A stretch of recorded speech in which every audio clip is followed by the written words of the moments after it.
कल आखिरी टॉपिक क्या हुआ था? विशेषताएं हो गई थी। असर्टिव शब्द को लेकर है कि दबंग, मुखर, स्वत्व सूचक, अधिकार द्योतक, ये सब शब्द मिले। असर्टिव मुखर के नजदीक है किंतु एग्जैक्ट सेंस मुखर में नहीं आती है। मुखर का मतलब होता है जो ज्यादा बोलने वाला व्यक्ति हो, हर जगह अपनी बात रखने वाला हो। नजदीक तो है उसके, एग्जैक्ट वो नहीं है। अब ये बताइए, कल हमने एटीट्यूड पढ़ना शुरू किया था। एक तो हमने समझा कि पर्सनैलिटी क्या है, उसके विभिन्न हिस्से क्या हैं, उसमें एक एटीट्यूड है। एटीट्यूड का अर्थ और परिभाषा में जो वो CAB मॉडल था वो समझ लिया था। हिंदी में संभाव्य मॉडल लिख भी लिया था, कुछ अंग्रेजों के नाम भी लिख लिए थे बात में वजन लाने के लिए, ठीक है। फिर आपने उसकी विशेषताएं भी समझनी, इतना हो गया था। अब इससे आगे का जो पक्ष है, एक तो यह है कि एटीट्यूड और जो कुछ और निकट की धारणाएं हैं उनमें आपस में संबंध क्या है, उस संबंध को समझते हैं। फिर एटीट्यूड्स कैसे बनते हैं वो देखेंगे। तो पहला शब्द है एटीट्यूड एंड, ये खाली स्थान बना लेते हैं, यहाँ चेंज होता रहेगा बार बार, कभी कुछ कभी कुछ कभी कुछ आ जाएगा। तो हम ऐसा करते हैं, शुरू करते हैं ओपिनियन से। तो पहला प्रश्न हो गया कि एटीट्यूड एंड ओपिनियन। तो एटीट्यूड ओपिनियन, एटीट्यूड की आपको पता है उसमें कॉग्निटिव, इमोटिव यानी कि अफेक्टिव और बिहेवियर, तीन एस्पेक्ट्स कम से कम होते हैं, तो वो तो है ही। सबसे पहले समझिए कि ओपिनियन क्या होता है।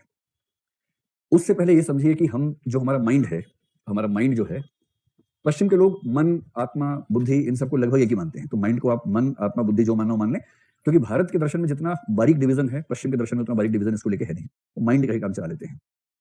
माइंड के बहुत सारे काम हो सकते हैं, उनमें से एक हिस्सा होता है कॉग्निटिव या कॉग्निशन कह लेते हैं, उससे बात और स्पष्ट हो जाएगी।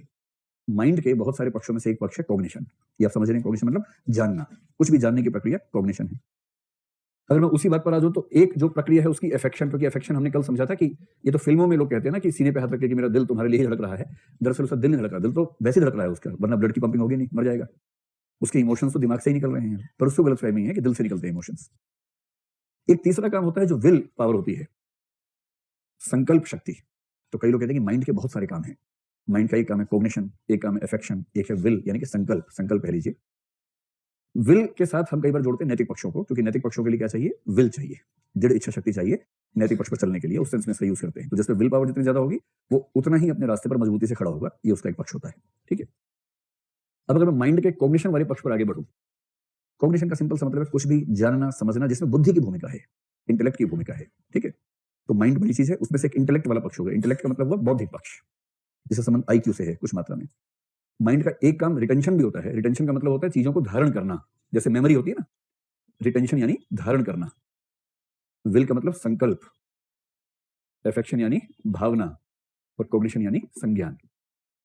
तो कोई आपसे पूछे कि माइंड के क्या क्या काम है, आपके बहुत सारे काम है माइंड के, लेकिन जो मोटे मोटे काम समझ में आते हैं, जैसे कांट ने माइंड की बहुत अच्छी व्याख्या की है, पर वो आपके पाठ्यक्रम का हिस्सा नहीं है। वो जो प्योर फिलोसफी होती है, एपिस्टेमोलॉजी, आप समझ पा रहे हैं, फिलोसफी के 3 पार्ट्स होते हैं।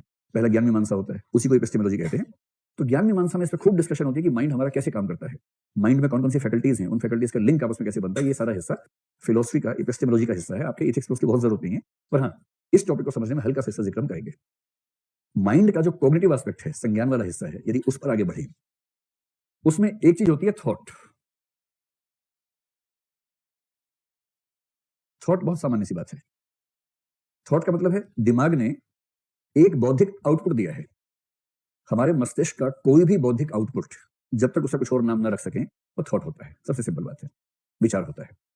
तो कोई पूछे विचार क्या है, कुछ नहीं, दिमाग द्वारा दिया जाने वाला बौद्धिक आउटपुट। आउटपुट हिंदी में क्या बोलते हैं? निर्गत। ठीक है, कैसी हिंदी करते हैं, ऐसी हिंदी बनाते हैं कि आदमी डरी जाए।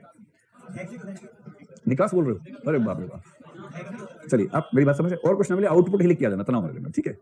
हमारे मस्तिष्क द्वारा दिया जाने वाला कोई भी बौद्धिक आउटपुट मूल रूप में विचार होता है। आप इन शब्दों को लिखते रहिए ताकि बाद में कंफ्यूजन ना हो।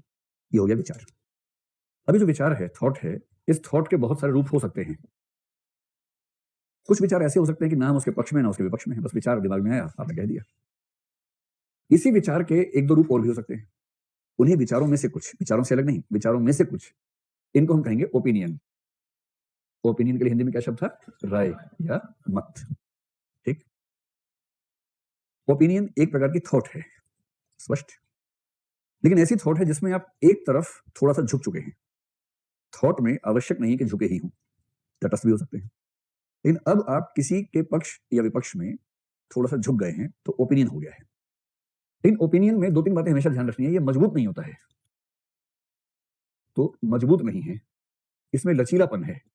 और यदि कोई आपसे कहे कि आपका ओपिनियन गलत है, आपने इन तथ्यों पर गौर नहीं किया, जैसे आप उन तथ्यों को सुनेंगे, यदि उन तथ्यों में दम है तो आप कहेंगे हाँ मुझसे गलती हुई।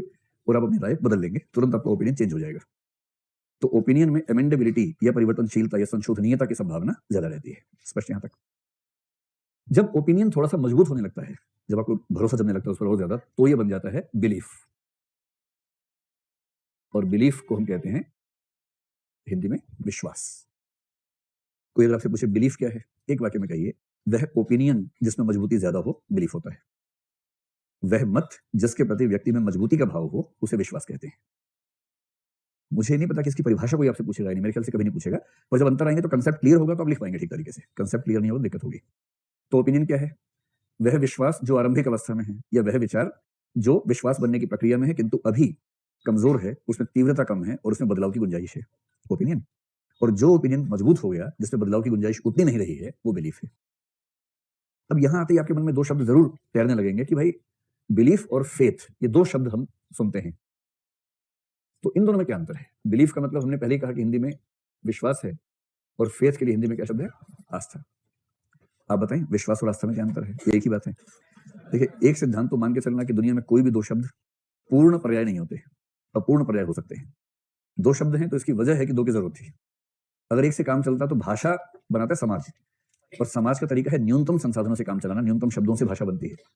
भाषा में नया शब्द आने का मतलब ये है कि पुराने शब्द पर्याप्त नहीं थे, कमी थी, इसलिए एक नया शब्द गढ़ना पड़ा है। तो बिलीफ और फेथ के लिए जो अंतर माना जाता है वो ये है कि बिलीफ एक व्यापक शब्द है जिसका एक हिस्सा फेथ है। बिलीफ एक व्यापक संदर्भ है, और ये मैं इसलिए कह रहा हूं कि जब आप इन शब्दों का प्रयोग करेंगे तो आप खुद समझ पाएंगे। ठीक। और एक व्यक्ति हुआ विटगेन्सीन नाम का, 20वीं सदी का सबसे धाकड़ दार्शनिक था। और दार्शनिक पता है, जो जितना ज्यादा खिसका हो उतना दार्शनिक माना जाता है। सुपर खिसका हुआ आदमी था। मतलब उसने कैम्ब्रिज यूनिवर्सिटी में रसेल, बर्टन रसेल नोबेल पुरस्कार विजेता आदमी था। उसके पास जाके बोला कि रसेल साहब, थोड़ा मुझसे बात करके मेरे बारे में अनुमान कीजिए। अगर आपको लगता है कि मैं एकदम इडियट हूं तो मैं इंजीनियरिंग कर लूंगा, और अगर आपको लगता है कि मैं ठीक ठाक हूं तो फिलोसफी पढ़ूंगा। आप बताएं मैं क्या पढ़ूं? इंजीनियर बुरा मत बनिएगा, उसने जो कहा मैंने आपको ये बता दिया।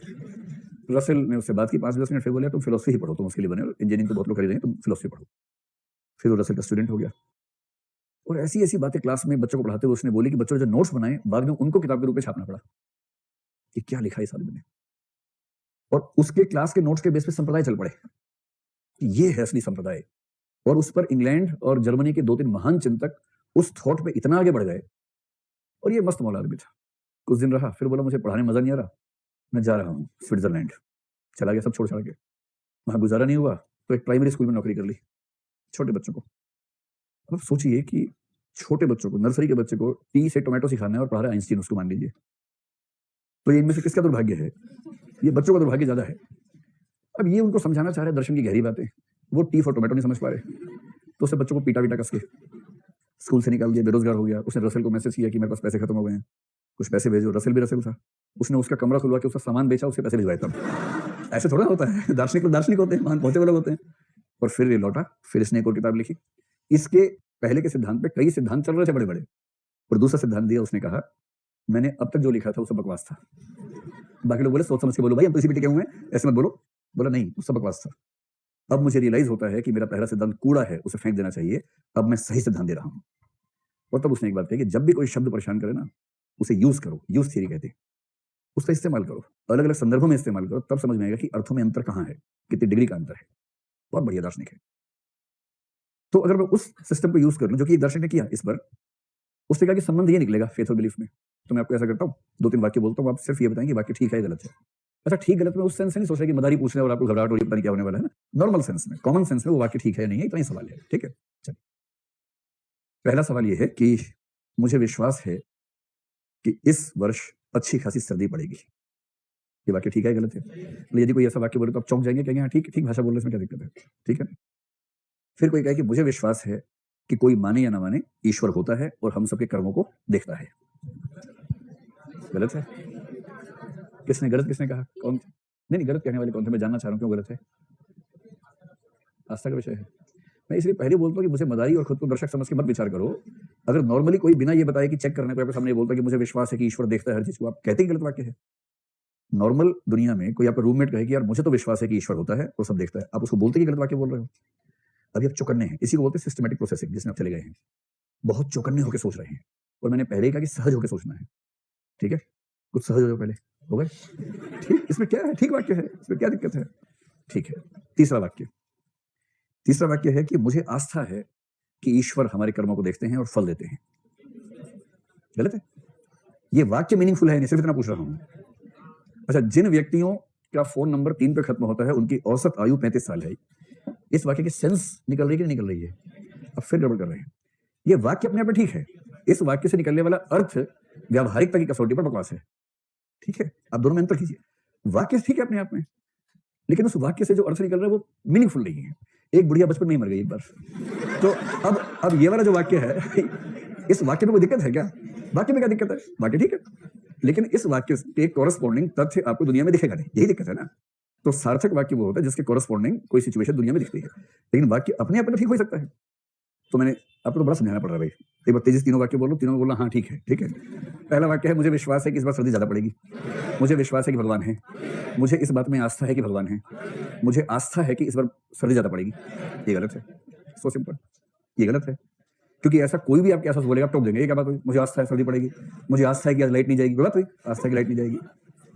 इसका मतलब ये हुआ, जब आप परलोक की बात करेंगे तो वहां आस्था शब्द का इस्तेमाल भी कर सकते हैं, विश्वास का भी इस्तेमाल कर सकते हैं। और जब इहलोक की बात करेंगे या सामान्य जगत की बात करेंगे तो आस्था का इस्तेमाल नहीं कर सकते, किंतु विश्वास का कर सकते हैं। इसका मतलब विश्वास जो है इहलोक में भी चलेगा, परलोक में भी चलेगा। और आस्था केवल आध्यात्मिक पारलौकिक संदर्भों में ही चलेगा, इहलौकिक सांसारिक जागतिक संदर्भों में नहीं चलेगा। इसलिए यदि कोई आपसे पूछे कि ये विश्वास है या आस्था है, तो आप कहना कि मनोविज्ञान में विश्वास की बात करेंगे, आस्था की बात नहीं करेंगे अभी। ठीक है, ये मैंने चलते चलते इसलिए बताया कि कुछ बच्चे पूछ ही लेते हैं, नहीं तो अगले दिन पर्ची आई थी कि दोनों में क्या अंतर होता है, तो साथ साथ स्पष्ट कर दिया। अब जल्दी से बताओ, हमारे मन के बहुत सारे पक्षों में से एक पक्ष है कॉग्निशन, संज्ञान। संज्ञान का पक्ष का मतलब है जो बौद्धिक क्रियाएं हैं वो सारी की सारी संज्ञान में होती हैं। उन बौद्धिक क्रियाओं में सबसे बेसिक जो आउटपुट है उसका नाम क्या है? थॉट है। ठीक है, थॉट्स कई प्रकार की हो सकती हैं, उनमें एक बहुत बेसिक लेवल है ओपिनियन, जब हम किसी पक्ष में हल्का सा झुके होते हैं लेकिन अभी निश्चित नहीं होते हैं बहुत ज्यादा, और जब हम थोड़ा सा मजबूत हो जाते हैं तो बिलीफ हो जाता है। और अब ये ध्यान रखना है कि जब एटीट्यूड बनता है, एटीट्यूड के 3 पक्ष होते हैं, एक होता है संज्ञान, एक होता है भावना और एक होता है व्यवहार या क्रिया करने की तत्परता। एटीट्यूड में जो संज्ञान का पक्ष होता है उसको बोलते हैं विश्वास। किसी भी एटीट्यूड का संज्ञानात्मक पक्ष होता है विश्वास, बिलीफ। आपको भरोसा होना चाहिए, वरना वो एटीट्यूड नहीं बनेगा। एटीट्यूड बनने की शर्त है कि आपको उसकी मूल बात में विश्वास हो। और यहां मैं आपसे 2 सवाल और पूछता हूं, तो बात और दूध से दूध पानी का पानी हो जाएगा। ओपिनियन में तो चलो ये समझ में आता है कि फ्लेक्सिबिलिटी है, विश्वास में फ्लेक्सिबिलिटी कम होती है, स्टेबल होता है, ड्यूरेबल होता है। क्या जरूरी है कि मेरा विश्वास सही हो या गलत भी हो सकता है? गलत भी हो सकता है। पर यदि मुझे किसी बात पर विश्वास है, भले ही वो गलत हो, पर मुझे उस पर विश्वास है, तो मेरी क्रियाओं का संबंध सही तथ्यों से होगा या मेरे विश्वास से होगा? मेरे विश्वास से होगा। एक दार्शनिक हुआ जिसने कंसेप्ट दिया ब्लिक नाम का कंसेप्ट। ब्लिक, BLICK है या BLIK है मुझे ध्यान नहीं है, ब्लिक नाम है इसका। इसका मतलब क्या है? मेरे मन में बैठे वे विश्वास जो दरअसल गलत हैं, पर मेरे मन में बैठे हुए हैं, और इसलिए मेरा जीवन चल उनसे रहा है। और दुनिया में एक भी व्यक्ति ऐसा नहीं जिसके सारे विश्वास तथ्यों पे सही खरे उतरते हैं। तो उसने समझाने के लिए एग्जाम्पल दिया। आपको पता ना, शक का कीड़ा जो होता है, एक पति पत्नी है, ठीक ठाक जीवन चल रहा है, किसी से उनकी खुशी देखी नहीं जा रही, तो उसने क्या किया, योजना बना के पति के मन में कुछ शक पैदा कर दिया पत्नी को लेकर, या पत्नी के मन में पति को लेकर शक पैदा कर दिया। आजकल तो फोटोशॉप से कुछ भी हो सकता है। महात्मा गांधी को नहीं छोड़ रहे लोग, तो फिर बाकी क्या छोड़ेंगे? उनका फोटोशॉप करके ऐसी फोटो बना देते हैं कि घबराहट होती है देख के। तो मान लीजिए किसी दुष्ट ने ये सोचकर कि इन दोनों को दूर करना है, पति की फोटो किसी और के साथ दोस्ती की मुद्रा में थी, दोस्त के साथ, उस फोटो में से पति को अलग किया, किसी और फोटो में कोई स्त्री को लाके ऐसे मिला के फोटोशॉप कर दिया और उसकी पत्नी को भेज दिया। और भेजने के 5 मिनट बाद जब देख लिया कि देख लिया है, उसको डिलीट कर दिया और कहा उप्स सॉरी बाय मिस्टेक। ठीक, स्ट्रेटेजिक उप्स है। ये काफी है, कुछ और करने की जरूरत है? अभी काफी है। डिलीट भी कर दिया ताकि चेक भी ना कर सके, डिलीट कर दिया। अब उस बेचारे को कुछ नहीं पता है और इसके में शक का कीड़ा पैदा हो गया है। अब क्या होगा कि अगर शक ठीक से हो गया तो अब ये उसकी हर गतिविधि को उसी तरीके से जज करेगी, क्योंकि जो हमारे दिमाग में होता है ना, हम हर चीज को उसी कलर में देखते हैं। और अगर इस कंसेप्ट को ठीक से समझना हो तो एक फिल्म देखिएगा, रूम नंबर 404, ऐसा कुछ नाम है, हिंदी की फिल्म है। यही नाम है ना, 404, ऐसा कुछ नाम है।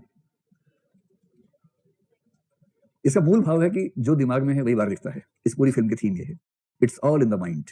दिमाग में है तो वही आपको बाहर दिखेगा।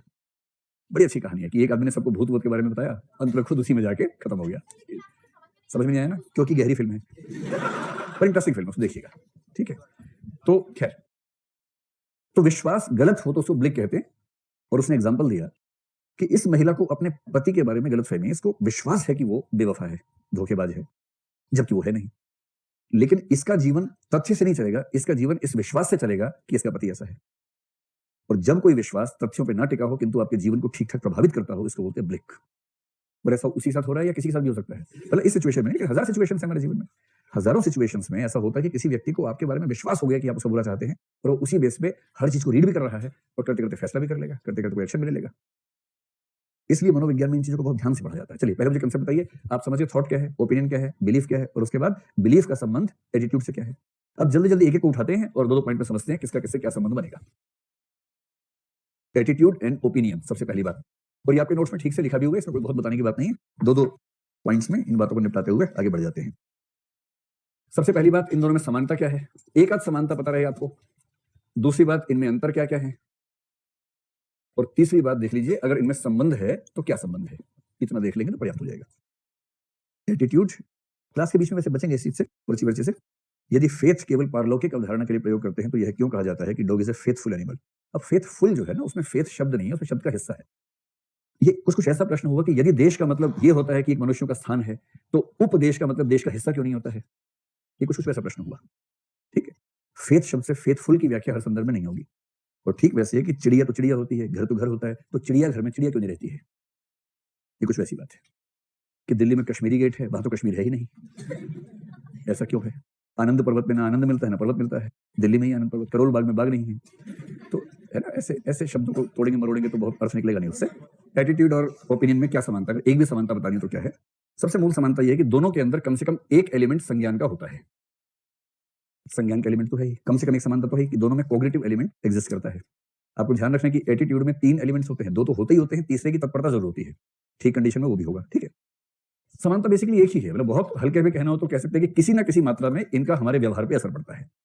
व्यवहार पर असर, कम या ज्यादा, किसी ना किसी मात्रा में हमारे व्यवहार पे असर। ये किसी ना किसी मात्रा में जरूर लिख दीजिएगा, क्योंकि एटीट्यूड का प्रभाव बहुत ज्यादा होता है जबकि ओपिनियन का प्रभाव नहीं के बराबर होता है, लेकिन हाँ बहुत हल्का सा होता है। तो बहुत सीमित मात्रा में ओपिनियन का प्रभाव होता है, बहुत ज्यादा मात्रा में एटीट्यूड का। अब अंतरों की बात कर लेते हैं। अंतर में एक तरफ लिख लेते हैं एटीट्यूड और एक तरफ लिख लेते हैं ओपिनियन। तो आप ये बताएं कि एटीट्यूड में एक पक्ष होता है कि 3 पक्ष होते हैं। 3 पक्ष होते हैं, जबकि ओपिनियन में एक ही पक्ष होता है। और वही पक्ष कौन सा है, ये कॉग्निशन वाला पक्ष है, संज्ञान वाला पक्ष है। और वहां कॉग्निशन, अफेक्शन और बिहेवियर 3 पक्ष है। इसके अलावा आप ये बताएं कि अगर प्रभाव की मात्रा की बात करें या स्थिरता की बात करें, एटीट्यूड और ओपिनियन में कौन ज्यादा मजबूत और स्थिर होता है। तो ये स्टेबल होते हैं। Attitudes are stable, endurable, relatively permanent, कुछ भी कह सकते हैं इसमें से। और ओपिनियन में फ्लेक्सिबिलिटी या डायनामिज्म या परिवर्तन की संभावना बहुत ज्यादा होती है, तो लचीलापन ज्यादा होता है। अब बताएं व्यक्ति के व्यवहार पर किसका असर ज्यादा होगा, एटीट्यूड का या ओपिनियन का। एटीट्यूड का। व्यवहार पर ज्यादा प्रभाव, मैंने व्यवहार करके ऊपर एरो बना दिया, आप समझ जाइएगा। आप पूरा वाक्य लिखिए, व्यवहार पर अधिक प्रभाव, और यहां लिखिए कम प्रभाव। नहीं के बराबर है, लेकिन हाँ किसी ना किसी मात्रा में तो प्रभाव दिख ही जाएगा। इससे कोई कैसे बच सकता है। जैसे बहुत सिंपल सी बात है, इलेक्शन हो रहा है, इलेक्शन के टाइम पे क्या हो, कुछ लोग जिहादी होते हैं अलग पार्टी के, कुछ बीजेपी के लिए मरने कटने को तैयार हैं, कुछ आम आदमी पार्टी के लिए, कुछ कांग्रेस के लिए, कांग्रेस तक के लिए कुछ लोग मरने कटने को तैयार हैं। जबकि मेरा ख्याल से आजकल नहीं होंगे, लेकिन आजकल भी हैं कुछ लोग तैयार। अब इलेक्शन आने वाला है, लोकसभा से पहले 1 महीना तनाव में गुजरा, अब फिर 1 महीना होगा। आप किसी से सिंपल बात ही नहीं कर पाएंगे, सब वो कटने मरने वाले मिल जाएंगे आपको लगातार। लेकिन कुछ लोग ऐसे भी हैं, जैसे मैं हूं, मैं लगभग ए पॉलिटिकल किस्म का आदमी हूं। मतलब मेरी पॉलिटिकल एक्टिविटीज नहीं है, मैं किसी पार्टी विशेष की एक भी मीटिंग में ना आज तक गया हूं ना मेरे जाने का, मतलब 50 या 40 साल की उम्र में एक आध बार को छोड़ दे तो कोई रुझान किसी से है नहीं, और वो भी जिज्ञासा के भाव से। अब ऐसे में क्या होगा, इलेक्शन आएगा, मेरे इलेक्शन का मतलब है कि उस दिन मुझे वोट डालने जाना है, इतना ही मतलब है बस। उससे पहले 2-3 उम्मीदवार होंगे, और उम्मीदवार आमतौर पर यहाँ जो होते हैं उन सबसे पर्सनल परिचय रहता ही है। वो सब आएंगे मिलने के लिए, तुम सबसे कहेंगे हाँ हाँ आप ही तो हैं, हाँ हाँ अरे क्या बात कर रहे हैं, अरे आप ही तो हैं। ये कहना ही पड़ता। आप कैसे कैसे कहेंगे, नहीं तुमको नहीं दूंगा वोट, कैसे कहेंगे भाई, आप ये कहेंगे हाँ, फिर आप जाएंगे। तो मैं अंत में आधा मिनट लगाता हूँ मूल्यांकन करने में बाहर जाने के बाद कि किसको वोट डालूं, और फिर लगता है कि ये 19-20 में ये 20 है, ठीक है दबाओ खत्म करो। मैं इसके लिए क्यों अपने 4 घंटे या 8 घंटे या 4 दिन खराब करूं। तो मैंने जो वोट डाला ये मेरा बिहेवियर तो है, और मेरा बिहेवियर मेरे ओपिनियन से ही तो प्रभावित हुआ। मेरा ओपिनियन बहुत मजबूत नहीं है, लेकिन हाँ ओपिनियन है। तो कई मामलों में ओपिनियन किसी ना किसी मात्रा में हमारे व्यवहार पे असर तो डाल देगा, इससे कैसे बच सकते हैं, लेकिन जनरली उसका असर बहुत कम होगा। मेरे ख्याल से अगर आप ये 2-3 अंतर ध्यान रख लें तो काफी है। एक अंतिम बात बस ये बताएं कि एटीट्यूड का जो विकास होता है ये बहुत सोच समझ के हम करते हैं, या आमतौर पर बचपन से ही होते होते हो जाता है, अपने आप हो जाता है। जबकि राय आमतौर पर एक समझदार व्यक्ति बनने के बाद बनती है। तो राय के विकास में चेतन प्रक्रिया ज्यादा होती है, लोग सोच समझ के ऐसा करते हैं, जबकि एटीट्यूड के विकास में बचपन से ही ऐसा होने की संभावना है, या अनकॉन्शियस एक्टिविटीज की ज्यादा भूमिका है। उसके लिए सही शब्द है अनकॉन्शियस सबकॉन्शियस लेवल पर, अवचेतन के स्तर पर बचपन से विकसित होता है। अंतिम बात बताइए, संबंध क्या है? संबंध का मतलब ये हुआ, यहां संबंध का मतलब है किसका किस पर प्रभाव पड़ता है। हम संबंध की भाषा में देखेंगे प्रभाव, और प्रभाव परिवर्तन में भी किसको बदलने में किसकी भूमिका हो सकती है, इस सेंस में देखेंगे तो बात समझ में आएगी। अब मैं आपके सामने एक पहेली और पूछता हूं। मान लो किसी का एटीट्यूड है, ये बहुत ही डिबेटेबल प्रश्न है, लेकिन आप सोचेंगे तो आपको सोचना अच्छा लगता है ना। ये तो नहीं चाह रहे कि लिखित उत्तर मिल जाए, याद कर लें उसको, ये तो नहीं चाह रहे ना। मान लीजिए कि एक एटीट्यूड है किसी का भी, जैसे मान लीजिए कि मुझे एक खास मिठाई या एक खास फल पसंद है, आम पसंद है, और संयोग से डॉक्टर ने कहा कि आम स्वास्थ्य के लिए अच्छा नहीं है, अब आप आम छोड़ दीजिए, अब वही गन्ना वन्ना खाइए, कुछ मान लीजिए ऐसा कहा, या कुछ और खराब सा चीकू बोल दे, चीकू खाइए। अब आम खाने वाला चीकू खाइए, इससे बुरी गति जीवन में क्या हो सकती है? तो बहुत ही पतन की निशानी हो गई। अब इसका एटीट्यूड चेंज करना है, कैसे चेंज करेंगे? तो आप कल्पना कीजिए, टॉपिक वैसे हम पढ़ेंगे कल या परसों में आएगा कि कैसे चेंज होता है एटीट्यूड, हम विस्तार में समझेंगे। अभी तो मैं आपसे पूछ रहा हूं कि आपकी राय इस पर क्या बनती है। तो समझिए कि आपको मेरा या मुझे आपका एटीट्यूड चेंज करना है कि आम छोड़ दो भाई और चीकू शुरू कर दो खाना। कैसे करेंगे? इसका एक सिंपल तरीका क्या है कि मैं कॉग्निटिव प्रोसेस से बात की शुरुआत करूं और आपसे कहूं कि अरे आम में ये नुकसान होता है, इतनी कैलोरी होती है, इतना ये होता है, इतना वो होता है, शुगर इस समय दुनिया में इतने प्रतिशत लोगों को है, इतने अंधे हो गए हैं, इतनों के पैर कट गए हैं, डायबिटिक फुट हो गया है, इतनों को सेंसेशंस का लॉस हो गया है, और ये सब होता है आम खाने वालों को, और तुम खाते हो आम। समझे? इससे उम्मीद है कि वो थोड़ा सा घबरा जाएगा जब इतने सारे तथ्य मिलेंगे, सूचनाएं मिलेंगी। इस प्रोसेस में मान लीजिए वो छोड़ देता है, तो भी क्या हुआ? आपने सूचनाएं दी, यानी कि संज्ञान दिया।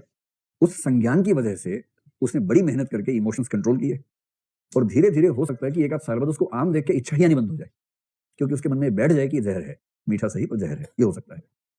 ये जो प्रोसेस की शुरुआत हुई, एटीट्यूड चेंज करने का प्रोसेस, ये संज्ञान से शुरुआत हुई। ये तो कॉमन सेंस की बात है, तो होता ही आमतौर पर। आप ये बताएं कि क्या कभी ऐसा हो सकता है कि एटीट्यूड चेंज करने की शुरुआत इमोशन से हो सीधे, या बिहेवियर से हो? अच्छा, एक बात को और जोड़ लीजिए, फिर जवाब दीजिए। मैंने 2 दिन पहले आपसे कहा था कि कोई भी इमोशन बिना संज्ञान के नहीं आता है। कोई भी इमोशन आएगा तो उसमें कोई ना कोई संज्ञान तो होगा ही होगा। ठीक है?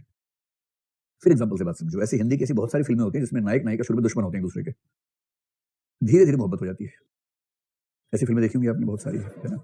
हमारे जमाने में ऐसी फिल्म दिल नाम से आई थी, बहुत प्रसिद्ध हो गई थी। आपके जमाने में कौन सी आई?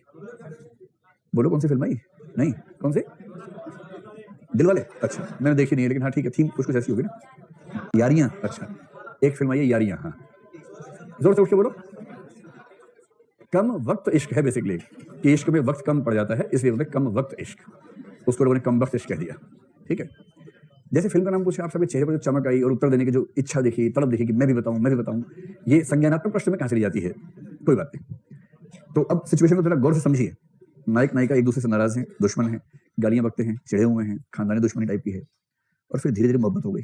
तो अब ये बताओ कि जैसे ऐसा हुआ कि 2 व्यक्तियों में नफरत थी, और नफरत वाले व्यक्तियों में मोहब्बत का संबंध विकसित हुआ, जैसे महाराष्ट्र में भी हाल ही में हुआ है। इस नफरत के मोहब्बत में बदलने की प्रक्रिया सीधे इमोशन से हुई होगी, या पहले संज्ञान में कुछ चेंज हुआ होगा? पहले संज्ञान में चेंज हुआ होगा, सीधी सी बात है ना? इसका मतलब मैं जो निष्कर्ष देना चाह रहा हूं कि सीधे इमोशंस के माध्यम से एटीट्यूड में चेंज नहीं आता है, संज्ञान से आ सकता है। अब तीसरा बताओ, क्या ऐसा हो सकता है कि बिहेवियर की वजह से एटीट्यूड में चेंज आ जाए? इसमें फिर भी एक संभावना बनती है। जैसे मसलन मान लीजिए कि कोई एक ऐसा काम है जो आपको करने का मन नहीं करता एकदम, जैसे पढ़ाई। कुछ लोग ऐसे होंगे आप में से कि पढ़ाई करने का मन नहीं करता है, माँ बाप ने लात मार के भेजा है कि जाओ पढ़ो। ठीक, कितने लोग ईमानदार से बताओ मन नहीं करता, लतियाए गए हैं घर से एकदम? हाँ, ऐसे करीब 5-6 लोगों ने हाथ खड़ा किया है।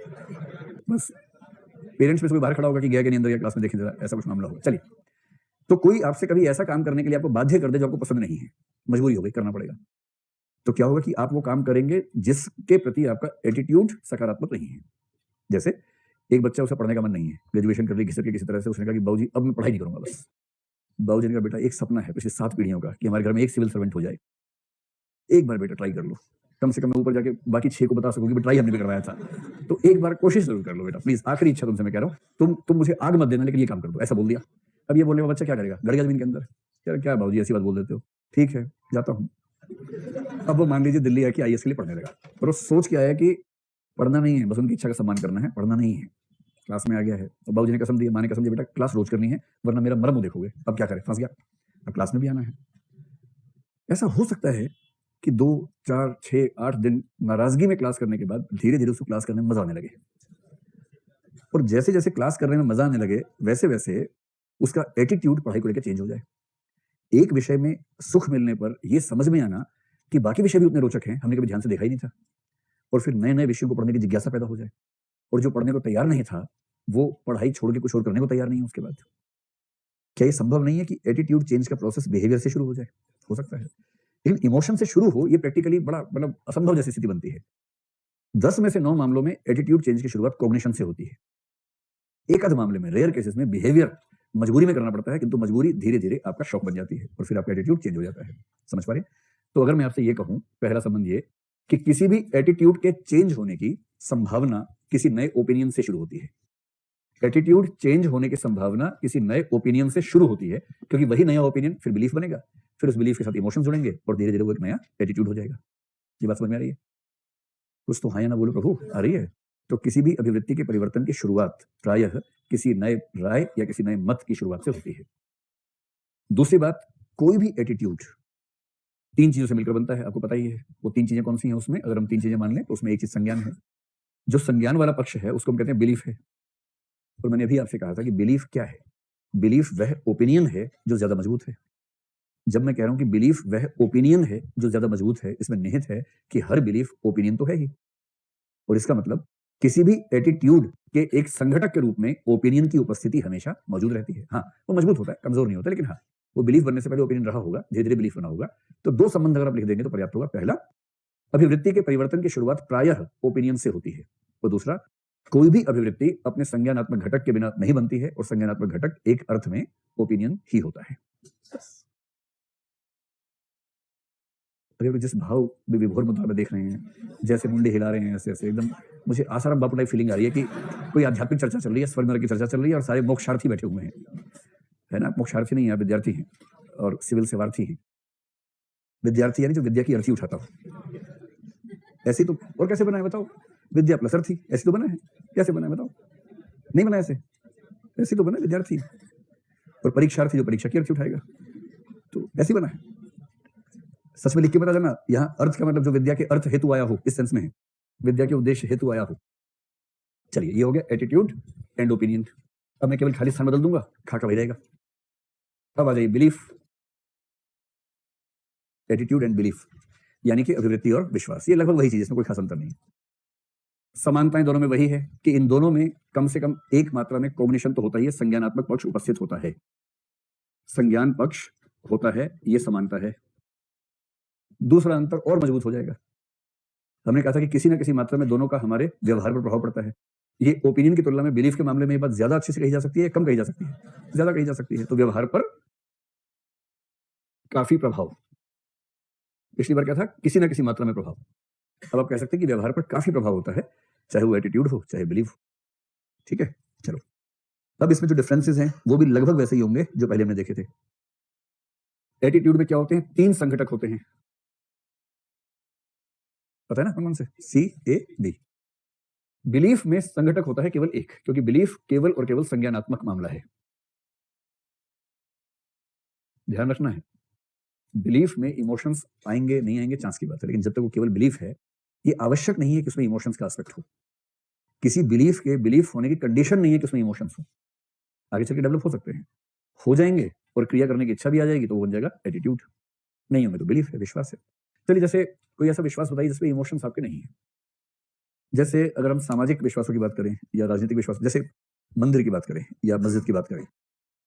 अब मान लीजिए एक मंदिर है, उसमें कुछ लोग धार्मिक श्रद्धा से जाते हैं, कुछ नहीं श्रद्धालु हैं। कुछ का विश्वास ये है कि भाई मुझे तो आस्था नहीं है, लेकिन हाँ समाज के लिए बढ़िया चीज है, ये विश्वास है।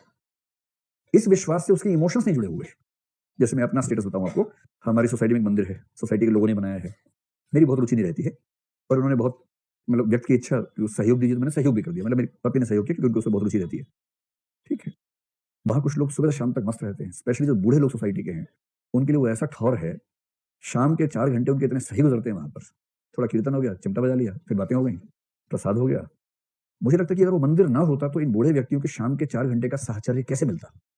मैं तो समाज शास्त्रीय कोण से देख रहा हूँ, उसमें धर्म की भूमिका तो मेरे ख्याल से कुछ खास है नहीं। सब भगवान जी कुछ नहीं कर रहे, भगवान की मूर्ति भी वो अपने हाथ में उठा के लेके सेट करते हैं, तो उसमें आध्यात्मिक प्रसंग मेरी राय में तो नहीं के बराबर है। पर उन बूढ़ों के लिए इतना अच्छा बुढ़ापा देने का कोई दूसरा विकल्प है नहीं हमारे पास। एक तो ये है।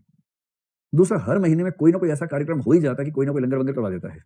कोई पूजा पाठ करवा दी, सबको बुला लिया, बड़ा सा भोज हुआ, लगभग 200-300 लोग इकट्ठे हुए, दुआ सलाम हो गई, वैसे मिलना होता नहीं है, मिले, मिलके अच्छा लगा, बातचीत हो गई, एक बढ़िया स्वादिष्ट खाना खा लिया, बस मन प्रसन्न हो गया। ये भी भूमिका है, इसे कैसे खारिज करेंगे? तो कोई मुझसे पूछे कि आपकी आस्था मंदिर में है कि नहीं, तो मैं बोलूंगा कि मुझे ये विश्वास है कि मंदिर सोसाइटी के लिए अच्छा काम कर रहा है, लेकिन मैं मंदिर को लेकर इमोशनल हो जाऊंगा, ऐसा नहीं होगा। कल को भारत सरकार कहे कि ये इलीगल तरीके से बनाया गया, इसको तोड़ना होगा, तो ना तो आंसू निकलेगा मेरी आंख से, ना मैं जमीन पर लेट जाऊंगा उसे चक्कर में, ठीक है भाई कोई बात नहीं, यहाँ नहीं कहीं और बना लो, ऐसा क्या है, क्योंकि इसकी उपयोगिता तो वहां भी उतनी चल जाएगी, पर्पस तो वो है। तो ऐसा हो सकता है कि आप किसी चीज में विश्वास रखते हो लेकिन उसको लेकर इमोटिव ना हो, और इमोटिव हो भी सकते हैं, दोनों बातें हैं। तो बिलीफ बेसिकली संज्ञानात्मक मसला है, इमोशन आ जाए तो बात की बात है, अनिवार्य मसला नहीं है। एक तो ये हो गया। दूसरा ये बताइए कि एटीट्यूड और बिलीफ में, क्योंकि एटीट्यूड में इमोशन है ही है, इन दोनों में से व्यक्ति के व्यवहार पर किसका असर ज्यादा होगा? एटीट्यूड का होगा ज्यादा प्रभाव। तो एटीट्यूड के नीचे लिखिए ज्यादा प्रभाव किस पर? व्यवहार पर। और बिलीफ पे लिखिए इसकी तुलना में कम प्रभाव। वैसे ठीक ठाक प्रभाव हो सकता है, लेकिन हाँ, उसकी तुलना में कम प्रभाव होता है। इसी को कुछ लोग कहते हैं कि मोटिवेशन प्रॉपर्टी जो है एटीट्यूड में होती है, बिलीफ में होना आवश्यक नहीं है। इतना काफी है, 150 शब्दों में इसके ऊपर आप जा भी नहीं पाएंगे। अब संबंध में वही दोनों बातें फिर से ले आइए, क्योंकि ओपिनियन क्या है? कच्चा बिलीफ है, बिलीफ पक्का ओपिनियन है, तो संबंध वैसे बन जाएगा। तो नंबर 1 बताइए, अगर किसी का एटीट्यूड बना हुआ है तो एटीट्यूड के 3 संघटक तत्वों में से एक कौन सा है? कॉग्निशन है, और कॉग्निशन को यहाँ क्या बोलते हैं? बिलीफ बोलते हैं। तो पहला संबंध क्या है? किसी भी एटीट्यूड में बिलीफ का उपस्थित होना अनिवार्य है। ये अंग्रेजी के शब्द आपको परेशान तो नहीं कर रहे, मैं हिंदी बोल सकता हूँ। अभिवृत्ति में विश्वास की उपस्थिति अनिवार्य है। आपको दोनों वाक्यों में से कौन सा ज्यादा मुफीद लग रहा है? एटीट्यूड में बिलीफ की उपस्थिति अनिवार्य है, ये ठीक लग रहा है, या अभिवृत्ति में विश्वास की उपस्थिति? पहले वाला, हाँ ठीक है, चलिए दोनों ठीक है, बढ़िया है। ऐसे लोग फंसते हैं जब पूछते हैं कि शादी इससे करोगे इससे करोगे, क्योंकि हर जगह दोनों उपलब्ध नहीं होते ऑप्शंस, कहीं कहीं आइदर और होता है, अथवा लगा होता है बीच में, अथवा काट के तथा करने से होगा नहीं, ठीक है। चलिए दूसरा, 100 में से 90 या 95 मामलों में जब भी एटीट्यूड चेंज होगा, AC ये क्या है? एटीट्यूड चेंज है, उसकी शुरुआत किससे होगी? एक नए बिलीफ से होगी। मतलब पहले ओपिनियन बनेगा, फिर बिलीफ बन जाएगा, बिलीफ बनने के बाद संभावना बढ़ेगी कि अब वो एटीट्यूड को चेंज कर दे। हाँ या ना? पक्का? ये सवाल यूपीएससी ने पूछा नहीं अब तक, लेकिन एमपी यूपी इन सब में ऐसे सवाल की संभावना बहुत ज्यादा है, क्योंकि वो ऐसे सवालों को ढूंढते हैं खोज खोज के, किस में इसमें अंतर बताओ, जरा देखें पता कि नहीं पता है, इस तरह के सवाल। और मध्य प्रदेश सबसे बढ़िया पूछता है, सुकरात की किताब का नाम लिखो, वो ऐसा सवाल पूछता है, बहुत रोचक है। तो उसी एंड टू द लास्ट, हाँ ऐसे वो किताब का नाम पूछ लेता है। चलिए अब आइए तीसरी तुलना पर, और तीसरी तुलना है एटीट्यूड एंड वैल्यू, यानी कि मूल्य।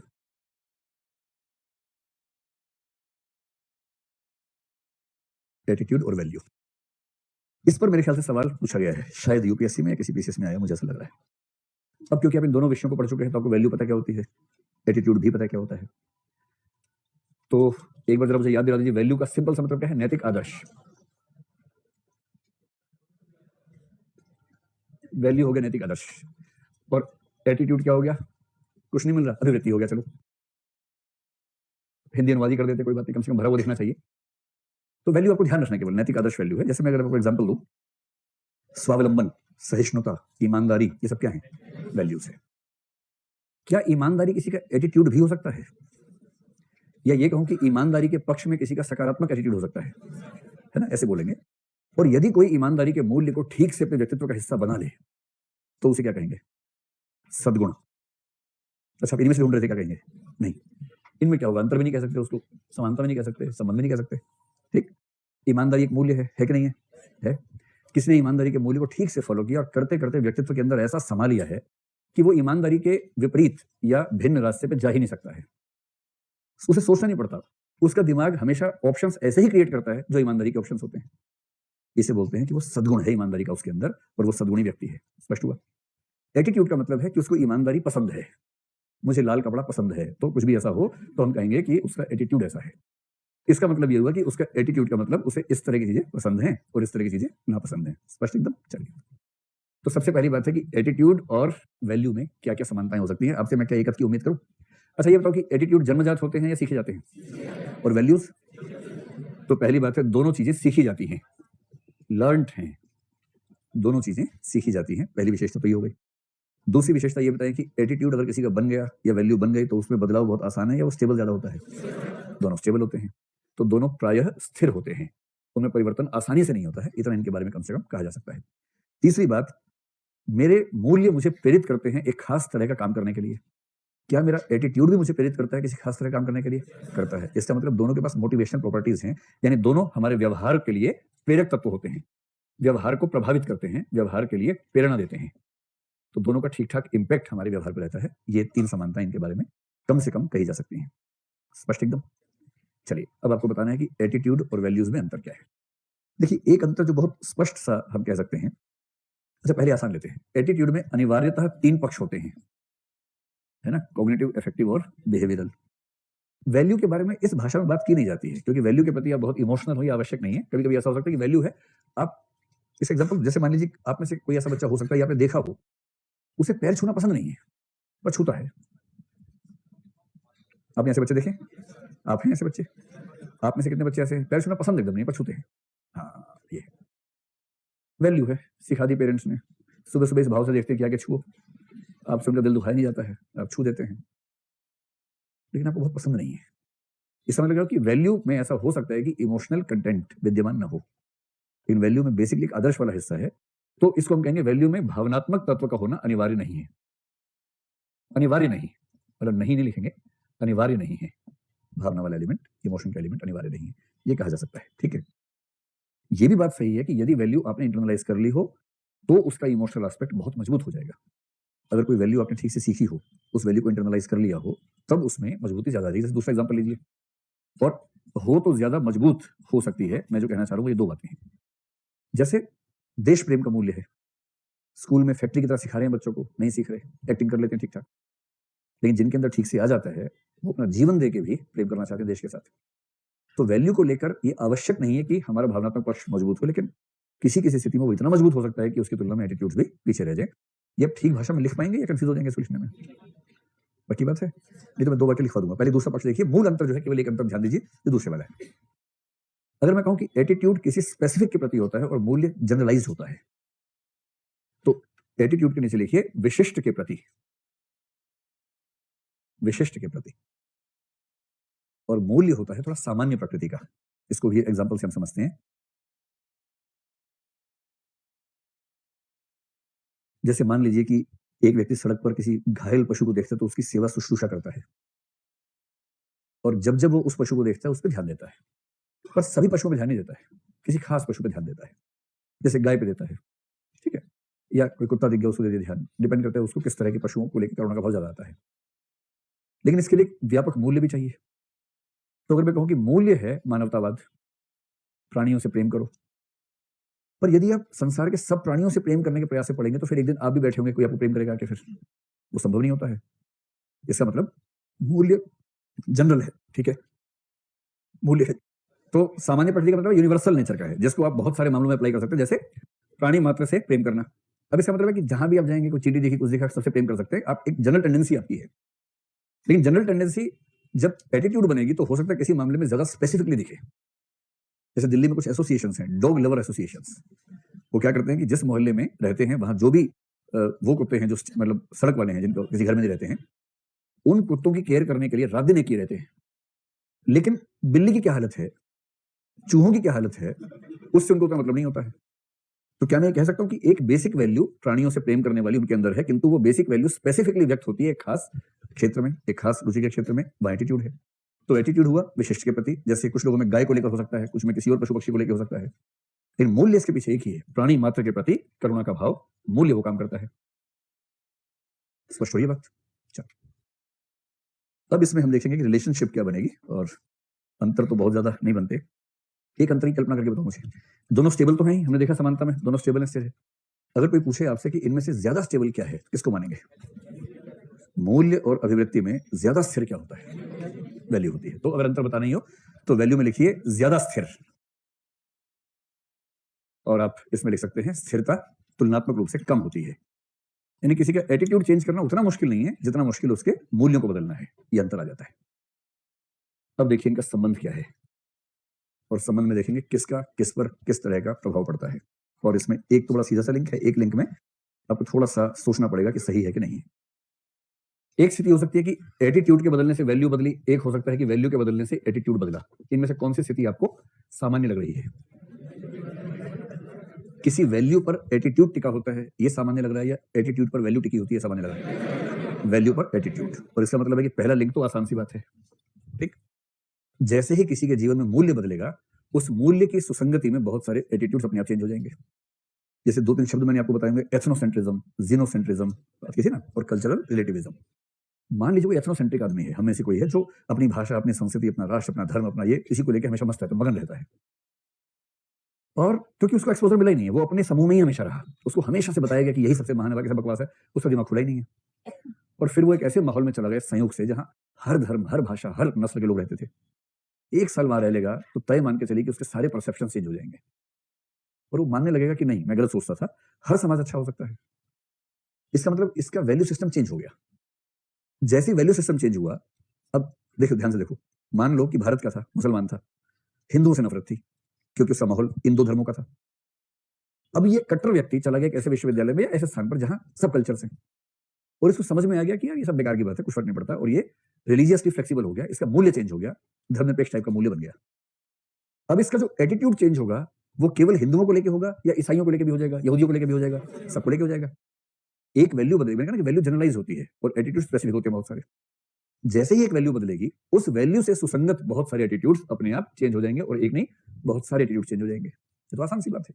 तो पहला संबंध, मूल्य के बदलने से अभिव्यक्तियों का बदलना सामान्य बात है, ठीक। क्या ऐसा भी हो सकता है कि एटीट्यूड बदलने से मूल्य बदले? एटीट्यूड बदलने से मूल्य बदले।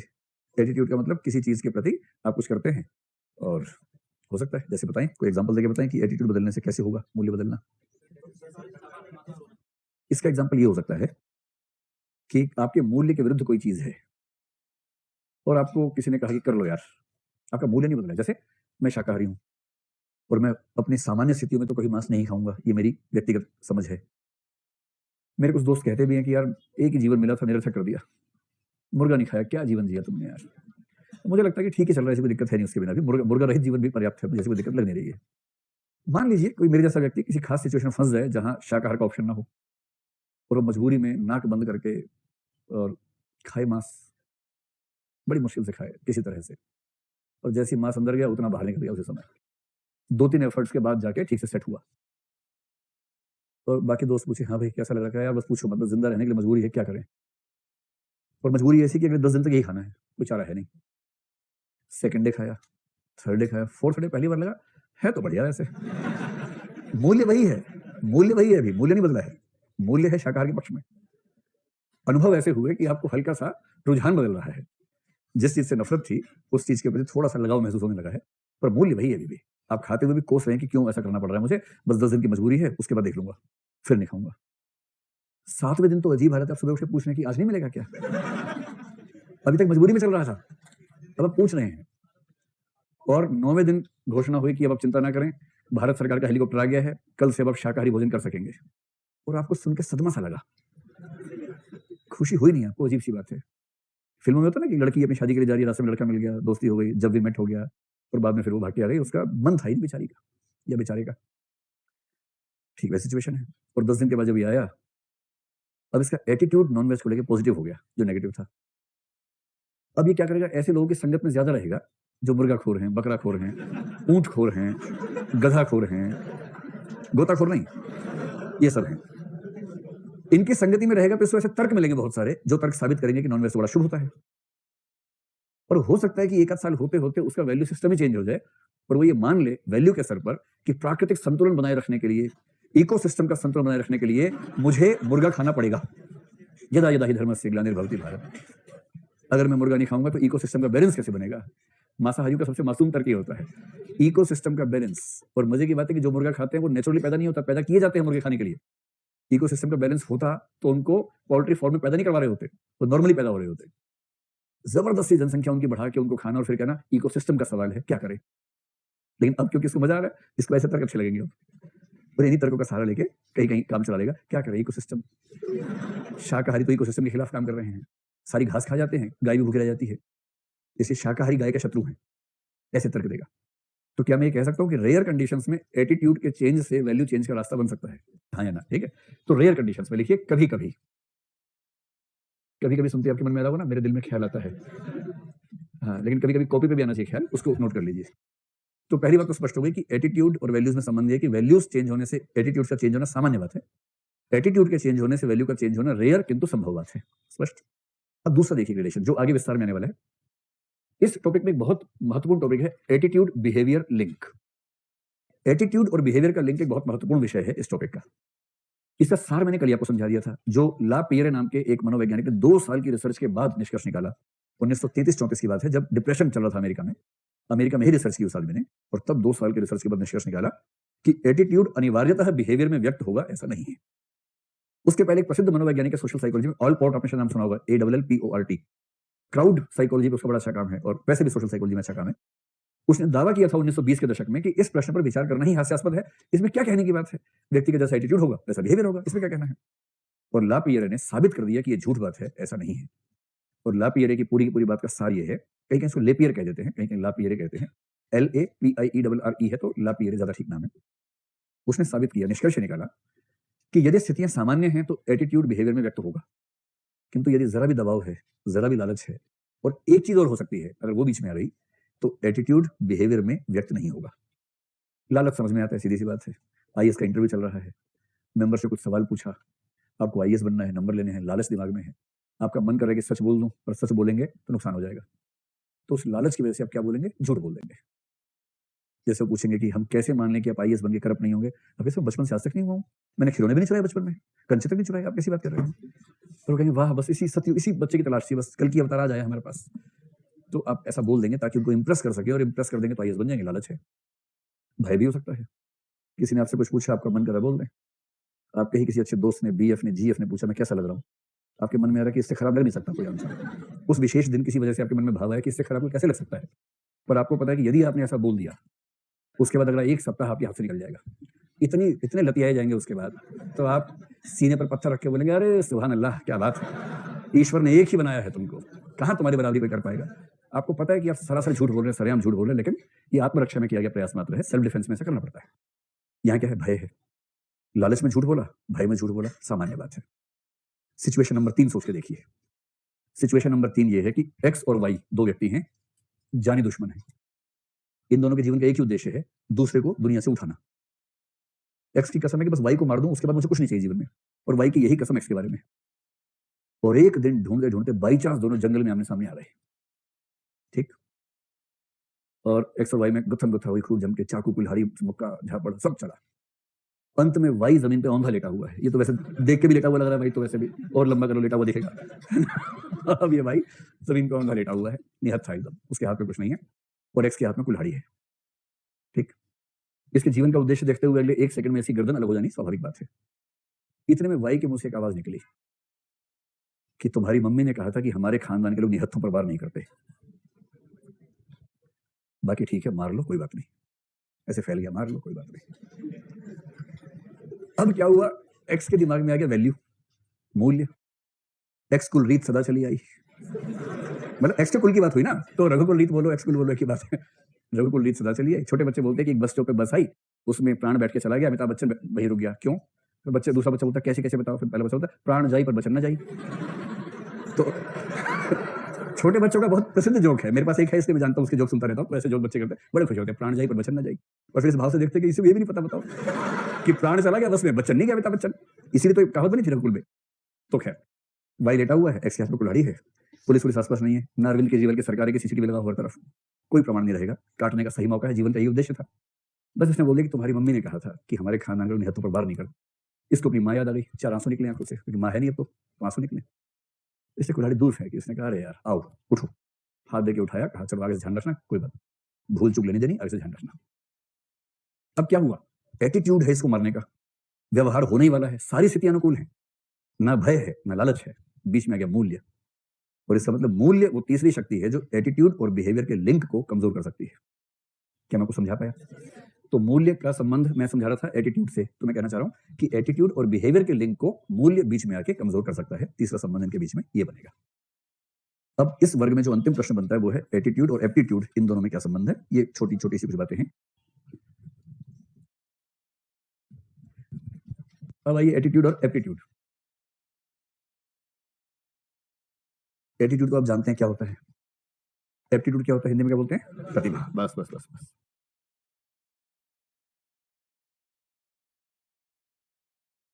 इन दोनों में समानताएं तो नहीं के बराबर हैं।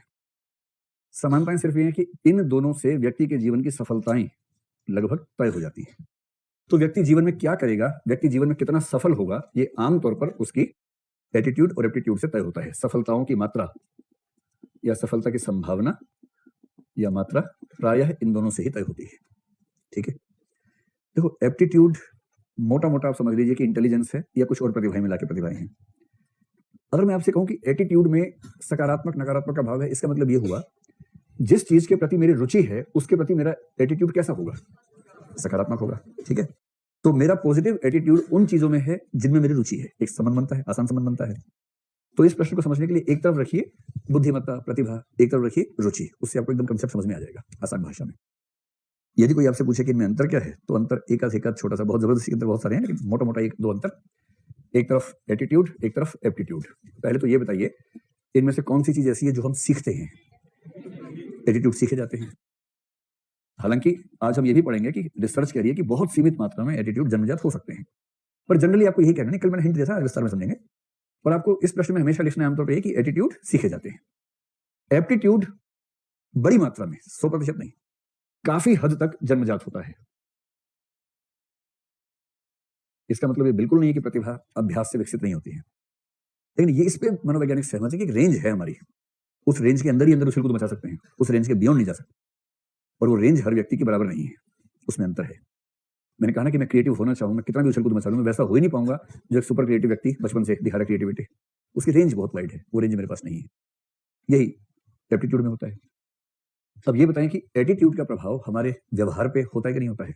होता है। तो व्यवहार पर अत्यधिक प्रभाव,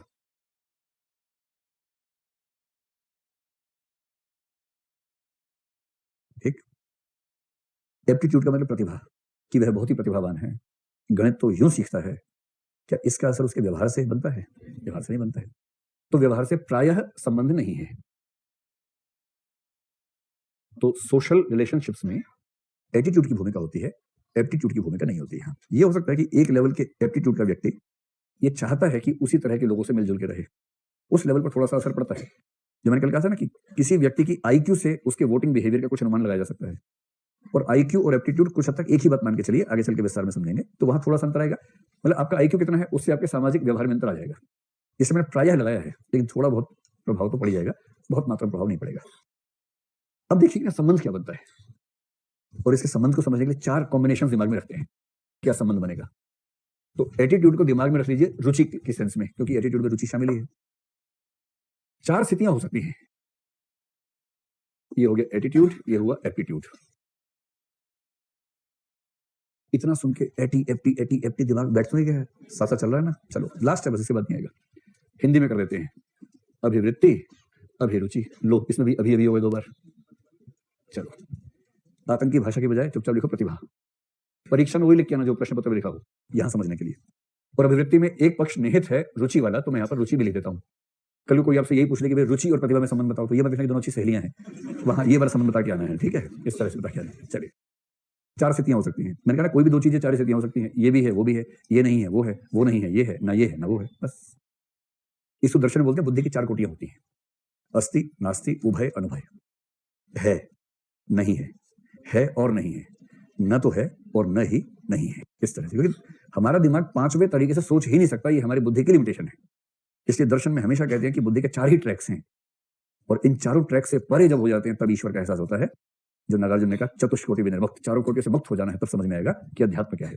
ये सब पढ़ेंगे दर्शन में, तब कमंडल लेके आना क्लास के अंदर, एक चिमटा के कमंडल सब लेके आएंगे और बीच में बजाएंगे। यहाँ पर है क्या, खड़ा भी रहना, ठीक है, खड़ा भी रहना, एक मैं यहाँ भी रखूंगा खड़ा तो बीच बीच में अस्त्र के रूप में काम आता रहेगा। चलो देखो, देखिए एक स्थिति हो सकती है कि एटीट्यूड तो है और एप्टीट्यूड नहीं है। स्थिति क्रमांक 2 हो सकती है कि एटीट्यूड नहीं है, एप्टीट्यूड है। स्थिति क्रमांक 3 हो सकती है एटीट्यूड भी है, एप्टीट्यूड भी है। स्थिति क्रमांक 4 हो सकती है ना एटीट्यूड है ना एप्टीट्यूड है, 4 ही बन सकती हैं। इन 4 स्थितियों में रिजल्ट्स क्या निकलेंगे हमें ये देखना है। तो अच्छा, एप्टीट्यूड क्योंकि हमेशा किसी क्षेत्र के बारे में होता है, तो कोई क्षेत्र ध्यान रख के बात कर लेंगे कि उस क्षेत्र में कोई व्यक्ति काम करेगा तो क्या होगा। तो आपको एग्जांपल्स में संगीत भी हो सकता है, क्रिकेट भी हो सकता है, कोई और लेना चाहे पढ़ाई तो वो भी हो सकता है। पढ़ाई छोड़ो ना, क्या करोगे पढ़ाई कर, क्रिकेट ट्राई कर लेते हैं। क्रिकेट ठीक है, चलो क्रिकेट ट्राई कर लेते हैं। क्रिकेट में सचिन एग्जाम्पल अच्छा बन जाता है, विराट भी बन जाता है, उसको ले लेंगे। तो एक ऐसा व्यक्ति है, उसकी रुचि है क्रिकेट खेलने में, पर एप्टीट्यूड नहीं है, प्रतिभा नहीं है। क्रिकेट कोई मजाक थोड़ा होता खेलना। आजकल तो स्पोर्ट्स एप्टीट्यूड टेस्ट चलते हैं बच्चों के, दिल्ली में और बड़े शहरों में आजकल पेरेंट्स भी आजकल अजीब टाइप के पेरेंट्स हैं, बच्चों को रोबोट बना देते हैं। 3 साल का बच्चा टेस्ट करवाते हैं, ब्लड टेस्ट होता है सर, उस टेस्ट से पता लगाते हैं कौन सा खेल खेल सकता है अच्छा, सच में पता लगाते हैं। और ये दुनिया भर में चल रहा है आजकल स्पोर्ट्स एप्टीट्यूड टेस्ट। कैसे पता लगाते हैं कि जैसे मान लीजिए किसी को चेस खेलना है, किसी को क्रिकेट खेलना है और किसी को कंचे खेलने हैं, तो अलग अलग फील्ड है तीनों की। चेस खेलने वाले का कॉग्निशन बहुत स्पीड से होना चाहिए, लॉजिकल अरिथमेटिकल एबिलिटी बहुत क्विक और सटीक होनी चाहिए। जो 1 सेकंड में दिमाग से कई कैलकुलेशंस कर सकता है, वो चेस बढ़िया खेलेगा, चाहे उसका हाथ पैर चलता ही ना हो, खेल लेगा। क्रिकेट खेलना है, अगर बैट्समैन बनना है तो बड़ी खतरनाक क्षमताएं चाहिए, मजाक नहीं होता है कि आपको बैट पकड़ना है तो पहले तो हाथ मजबूत होना चाहिए, पता लगा वो नहीं उठ रहा, बैट ठीक से पकड़ना है, फिर सामने से साक्षात यमराज बहुत दूर से भागते हुए आ रहे हैं हथियार लेके, 140 किलोमीटर प्रति घंटा की गति से हथियार फेंकेंगे आपकी तरफ, और सिर्फ 22 गज की पिच है, आपके तक आने में उसको सेकंड एक भी नहीं लगने वाला है। जो बहुत तेज गति से आ रहे ऑब्जेक्ट को ठीक से टटोल ले कि कहाँ टप्पा पड़ेगा, कहाँ घूमेगी, कितना घूमेगी, पूरे मैदान में कौन कहाँ खड़ा हुआ है, और मैं अपने बैट को कौन से कोण पर टच करूंगा कि इससे ऐसा कोण बनेगा कि उन प्लेयर्स के बीच में से बॉल निकल जाएगी या ऊपर से निकल जाएगी। ये है ट्रिगोनोमेट्री से लेकर ज्योमेट्री तक ठीक से, बेशक ज्योमेट्री के सिद्धांत ना बताऊं, ज्योमेट्री की समझ होनी चाहिए, ट्रिगोनोमेट्री की समझ होनी चाहिए, बेशक उसको साइन थीटा कॉस थीटा सब ना आता हो, पर कंसेप्ट समझ में आना चाहिए। बॉल स्पिन कैसे होती है, स्विंग कैसे होती है, फिजिक्स नहीं पढ़ा हुआ है, ये लॉ नहीं पढ़ा, वो लॉ नहीं पढ़ा, भाड़ में जाए, स्विंग कैसे होती है ये समझ में आना चाहिए, और स्विंग होने पर कैसे बैट्समैन को काम करना ये समझ में आना चाहिए। और मोटर स्किल्स का मतलब है कि आपकी जो कर्मेंद्रियां हैं बहुत कम समय में बहुत सटीक तरीके से वो कर सके जो ब्रेन कह रहा है आपसे। इतनी सारी क्षमताएं ठीक काम करती है ना, तब आदमी बनता है सचिन तेंदुलकर या विराट कोहली, ऐसे नहीं बन जाता है, बहुत जोर लगाना पड़ता है। और ये सब चीजें अभ्यास से नहीं आती है, ये प्रतिभा होती है जन्मजात। हाँ, जन्मजात प्रतिभा वाले विराट कोहली बहुत घूम रहे होंगे, कुछ खोमचा लगा रहे होंगे, कुछ रिक्शा चला रहे होंगे, क्योंकि उन्हें मौका नहीं मिला, ट्रेनिंग नहीं मिली। ट्रेनिंग सबको मिल जाती तो कई विराट कोहली घूम रहे होते इस समय, उतना ही अच्छा खेल रहे होते। क्षमता थी, हमेशा ध्यान रखना है। एप्टीट्यूड का मतलब क्षमताओं का वो समूह या वो क्षमता जिसे यदि प्रशिक्षण मिले तो व्यक्ति शानदार परफॉर्मेंस दे सकता है। प्रशिक्षण चाहिए, उसके बिना बात नहीं बनेगी। तो कल्पना कीजिए कैसा खिलाड़ी है, उसकी रुचि बहुत है, जब से पैदा हुआ क्रिकेट खेलना चाह रहा है। 2 साल का था, पहली बार बैट अपनी माँ को मार दिया था कि माँ बॉल नहीं है तो तुम ही बॉल बन जाओ मेरी, और उसके बाद से उसका एक ही सपना है, उससे क्या बनोगे, तो क्रिकेटर बनूंगा, बचपन से इसी मूड में रहता है। प्रतिभा धैर्य भर की नहीं क्रिकेट वाली, क्योंकि बॉल आती है देखता रहता, आगे एकदम चलेगी मुंह पे, फिर रोने लगा जैसे कि बॉल धीरे फेंक करो, फिर उसको धीरे फेंक के बोल ले बेटा, गोलू बोल ले, फिर वैसे टक ऐसे मार देता है, उसी में खुश रहता है कि मैं शानदार खेल रहा हूँ। माँ बाप झूठ बोलते रहते कितना अच्छा खेलता है, वाह क्या कैच दिया, बहुत बढ़िया बहुत बढ़िया, बच्चा उसी में मस्त है। तो ये महान क्रिकेटर बनेगा, महान बोझ बनेगा। ये अगर क्रिकेट खेलता रहा तो महान बोझ बनेगा और कुछ नहीं बन सकता, क्योंकि एप्टीट्यूड है नहीं इसके पास, क्या करे। आपको बुरा लग रहा होगा कि जन्मजात क्यों होता है, ये बराबर क्यों नहीं बटा हुआ, समाजवादी वितरण क्यों नहीं है इसमें, क्योंकि ईश्वर के दरबार में साम्यवाद नहीं है। ईश्वर अपनी प्रकृति में पूंजीवादी है, उसने सारी क्षमताएं बराबर नहीं बांटी है, उसने भेदभाव किए हैं। उन भेदभावों को गिवन डिस्क्रिमिनेशंस मान के में जीना पड़ता है। हम यहां उनको कम करने का प्रयास कर सकते हैं, पर आप आर्थिक कम कर दोगे, सामाजिक कम कर दोगे, प्राकृतिक कैसे कम कर लोगे। आप ये कर सकते हो कि यदि किसी व्यक्ति को मान लीजिए किसी अंग में दिक्कत है, पैर में दिक्कत है, आपने ऐसे तकनीक से ऐसा सिस्टम बनाया कि उसको वो दिक्कत कम हो गई, खत्म हो गई, ये कर सकते हो। तो तकनीक से आप इंद्रियों वाली समस्या खत्म कर सकते हो। किसी का कान काम नहीं कर रहा, 70 साल का आदमी कान में मशीन लगा दी, सुन रहा है आराम से, सब कर सकते हैं। लेकिन जो मूल अंतर है, प्रतिभाओं के अंतर है, वो कैसे मैनेज कर लेंगे, आसान नहीं है। मतलब कि हम तो 100 साल बाद कुछ ऐसा चिप लगाई और हो गया कंप्यूटर जैसा आदमी, अभी तो नहीं। साइबोर्ग शब्द सुना है, साइबोर्ग, साइबरनेटिक ऑर्गेनिज्म, इसकी शॉर्ट फॉर्म है साइबोर्ग। ऐसी कल्पना है कि आज से 100-200 साल के अंदर यह स्थिति आ जाएगी कि मनुष्य पैदा हुआ, होता ना कि बच्चे के टीके जरूर लगवाने, 6 टीके लगवाने हैं, चेचक का, खसरा, ये वो सब। फिर क्या होगा, बच्चे में 6 महीने के बच्चे में 6 चिप जरूर लगवा लेना है। एक चिप लगवाई साइंस की, एक चिप लगवाई मैथ्स की, जैसे मैथ्स की चिप लगाई बच्चा हो गया, न्यूटन की तरह बात कर रहा है। 6 महीने का बच्चा है और थ्योरम वगैरह की बात कर रहा है। उसके बाद बस वो चिप लगा दी और चिप उसके जो न्यूरॉन सिस्टम है ब्रेन है उससे कनेक्ट हो गई है। जब ऐसा हो जाएगा तब बोलेंगे साइबरनेटिक ऑर्गेनिज्म। जो चिप तो प्रयोग होनी शुरू हुई है, लेकिन जो उसका आइडियल है ना वो भी नहीं हुआ है, अभी तो एक्सपेरिमेंटल फेज में है। साइबोर्ग का मतलब ये होगा कि सब मनुष्य चिप्स लगाए हुए हैं और उसके बाद कोई, और इतना नहीं खाना वाना है, खाना कोई नहीं खाएगा, ये 2-3 चिप लगी हुई है, सैटेलाइट से कनेक्टेड है। अमेरिका ने कुछ प्रयोग किए अपने सैनिकों के साथ अभी हाल ही में। आपकी बॉडी से, ब्लड से पता लगेगा कि आपको क्या चाहिए, कितना प्रोटीन चाहिए, कितना क्या चाहिए, एकदम एग्जैक्ट अमाउंट। और कुछ कैप्सूल्स आपकी बॉडी से अटैच्ड हैं, वो चिप अपने आप कैप्सूल्स में से उतनी मात्रा में चीजें निकाल लेगी। आपके खून में उतना प्रोटीन चला गया, उतना कार्बोहाइड्रेट चला गया, ये मुंह चलाने वाला काम ही खत्म। क्यों जुगाली करेंगे भाई, जब सीधे सीधे कैप्सूल के साथ हो रहा है तो फिर क्या दिक्कत है। आखिरी 100 साल है, खा लो जो खाना है, फिर तो कैप्सूल से सीधा चिप खींचेगी उसके बाद फिर मौका नहीं मिलेगा। तो ये स्थिति भगवान करे हमारे सामने नहीं है, लेकिन जब भी आएगी तब के लोग कैसे होंगे आप सोच के देखिए।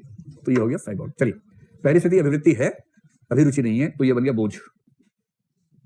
ठीक है। दूसरी स्थिति है कि उस व्यक्ति की अभिवृत्ति नहीं है, रुचि नहीं है, एटीट्यूड नहीं है, लेकिन प्रतिभा है। ऐसे लोग हो सकते हैं ना भाई। जैसे आप में से कुछ लोग होंगे जो खेलना चाहते तो शानदार खेलते हैं, या संगीत में अगर जाते कमाल कर देते हैं, कुछ लोग ऐसे हो सकते हैं। मतलब मैं सिविल सर्वेंट्स में तो जानता हूँ जो म्यूजिक में या खेल में इतने पारंगत हैं कि वो सिविल सर्वेंट बन गए बाई चांस, उनमें एप्टीट्यूड था, मेहनत की, बन गए, पर उनकी रुचि लगातार वहां रहती थी। अब इसका उल्टा एग्जामिन कीजिए कि एक व्यक्ति सिविल सर्वेंट बना, IAS बना, पर वो बहुत शानदार म्यूजिशियन भी था। उसे कोई इंस्ट्रूमेंट देंगे, 5 मिनट लगाएगा, संगीत निकालना शुरू कर देगा, मौलिक संगीत। और आप कहने कि अरे भाई संगीत में ही आगे बढ़ो, क्यों ये सब कर रहे हो? पर वो है पूर्वी उत्तर प्रदेश, बिहार की मिट्टी से आया है, उसको बचपन से पता जीवन का एक ही उद्देश्य है, IAS बनना। कह रहा है मैं ये बाजा बजा के भीख मांगूंगा रेलगाड़ी के अंदर कि दे दे दाता के नाम दे दे, ये करूंगा मैं, हम IAS बनेंगे। कोई इंटरेस्ट नहीं है इसमें। प्रतिभा है संगीतकार बनने की, पर इंटरेस्ट नहीं है उसका। तो ये व्यक्ति, जिस व्यक्ति की प्रतिभा तो है पर इंटरेस्ट नहीं है, अगर वो ऐसा काम करे तो सफल होगा, विफल होगा, कम सफल होगा, ज्यादा सफल होगा, क्या करेगा? सफल हो जाएगा, लेकिन बहुत झंडे गाड़ देगा, ऐसा नहीं है, क्योंकि उसका प्रतिभा है, मन नहीं करता उसका बहुत ज्यादा। और जिस व्यक्ति की प्रतिभा है पर मन बहुत ज्यादा नहीं करता वो काम करने में, वो बहुत झंडे नहीं गाड़ पाएगा, ठीक ठाक सफल हो जाएगा, ठीक ठीक सफल ऐसा व्यक्ति होगा। ठीक। तीसरा व्यक्ति सबसे बढ़िया है, बेस्ट कॉम्बिनेशन है, इसलिए अपना अपना टटोल लेना चाहिए आदमी को। प्रतिभा उसकी एक क्षेत्र में थी, रुचि भी उसी क्षेत्र में थी, कोई कॉन्ट्रडिक्शन नहीं है। जो व्यक्ति अपनी प्रतिभा और रुचि के क्षेत्र के इक्विलिब्रियम पे खड़ा है, रुचि उसी में है जिस मामले में प्रतिभा कूट कूट के भरी हुई है, कूट कूट के नहीं, कूट कूट के ठीक से भरी हुई है। ठीक। ये क्या गाड़ देगा? झंडे गाड़ देगा। तो लिखो झंडे गाड़ेगा, झंडे गाड़ देगा। ठीक। और चौथा, भाई साहब क्या करते हो? जी मैं स्कूल में पढ़ाता हूं, पढ़ाने का मन करता है? नहीं। पढ़ाना आता है? एकदम नहीं। ना आता है ना मन करता है। तो ये हो जाएगा देश पर महाबोझ। इसकी वजह से देश का महाभोज होगा, पर ये देश पर महाबोझ होगा। अंतर समझ रहे ना? महाभोज का मतलब किसी की मौत पर होने वाला भोज। तो इसकी वजह से देश का होगा महाभोज, और ये देश पर खुद का होगा महाबोझ होगा। सारा लिंक कनेक्शन समझ में आ गया आप लोग को? तार से तार जुड़ गए सारे के सारे। चलो बहुत बढ़िया।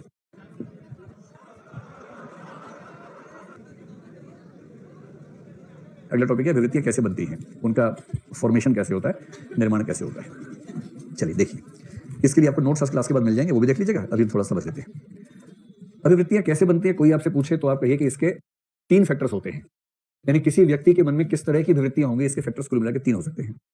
इनमें से सामाजिक कारकों की भूमिका लगभग 90% मान लीजिए। सामाजिक कारक, परसेंटेज लिख के मत आना, ध्यान रखने के लिए बता रहा हूं। इनका महत्व कम से कम 90% के आसपास है, इतने महत्वपूर्ण है। दूसरा जिस पर आजकल डिबेट चल रही है, आप हेडिंग बनाएं जैविक ओब्लिक करके आनुवांशिक कारक।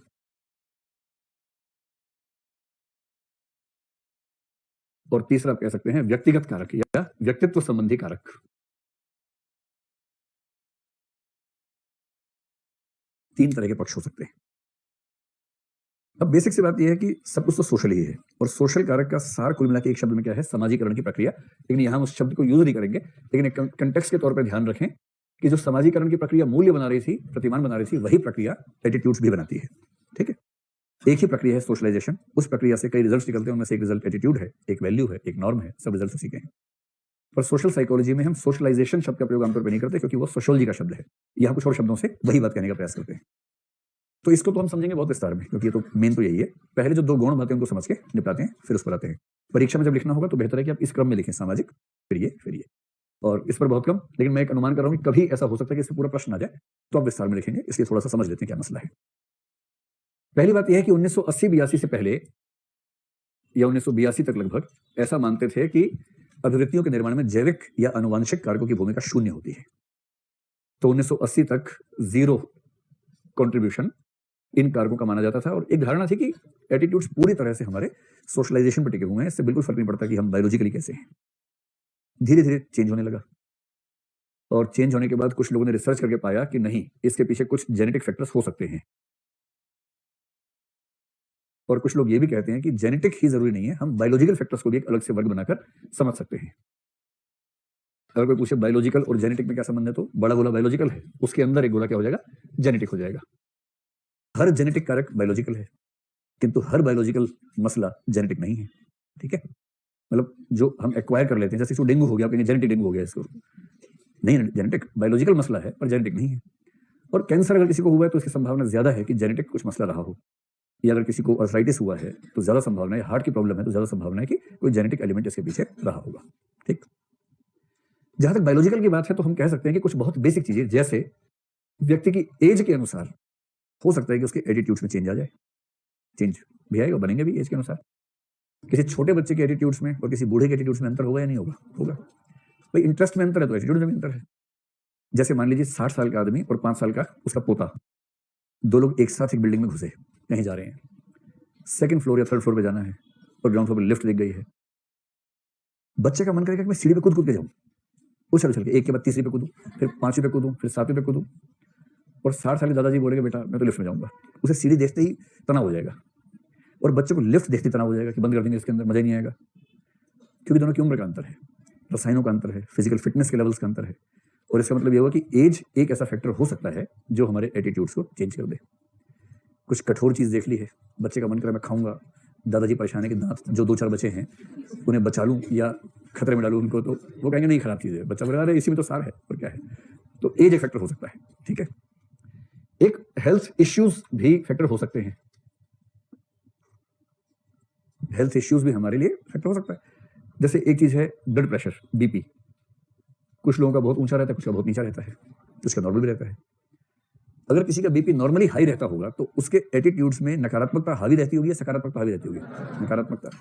वो उसके बस में नहीं है बेचारे के, उसका बीपी हाई है हर समय। और जिसका बीपी लगातार हाई है वो लगभग हर क्षण तनाव में है, चिड़चिड़ा है, परेशान है। और क्योंकि वो चिड़चिड़ा है इसलिए कोई भी नई चीज देखते ही वो खुश नहीं होता, मनहूस बना रहता है, नाराज रहता है। अब किसी का बीपी बहुत लो है, उसे कोई भी एक्टिव काम बोलेंगे नहीं करना चाहेगा। अब चलो सैर करके, छोड़ो यार क्या सैर करोगे, चल दौड़ के, दौड़ के, ठीक है, आलसी पड़े कुएं में यही चैन है, दुनिया में हाथ पैर हिलाना नहीं अच्छा, मर जाना पर उठ के कहीं जाना नहीं अच्छा। एकदम पड़े रहो, एकदम लाश की तरह पड़े रहो, शांत बिस्तर पे मिसले लोथ, यानी लाश की तरह पड़े रहना हमेशा, बंदर की तरह धूम मचाना नहीं अच्छा। मस्त रहो, एकदम शांत रहो, हिलाओ मत, ऐसा।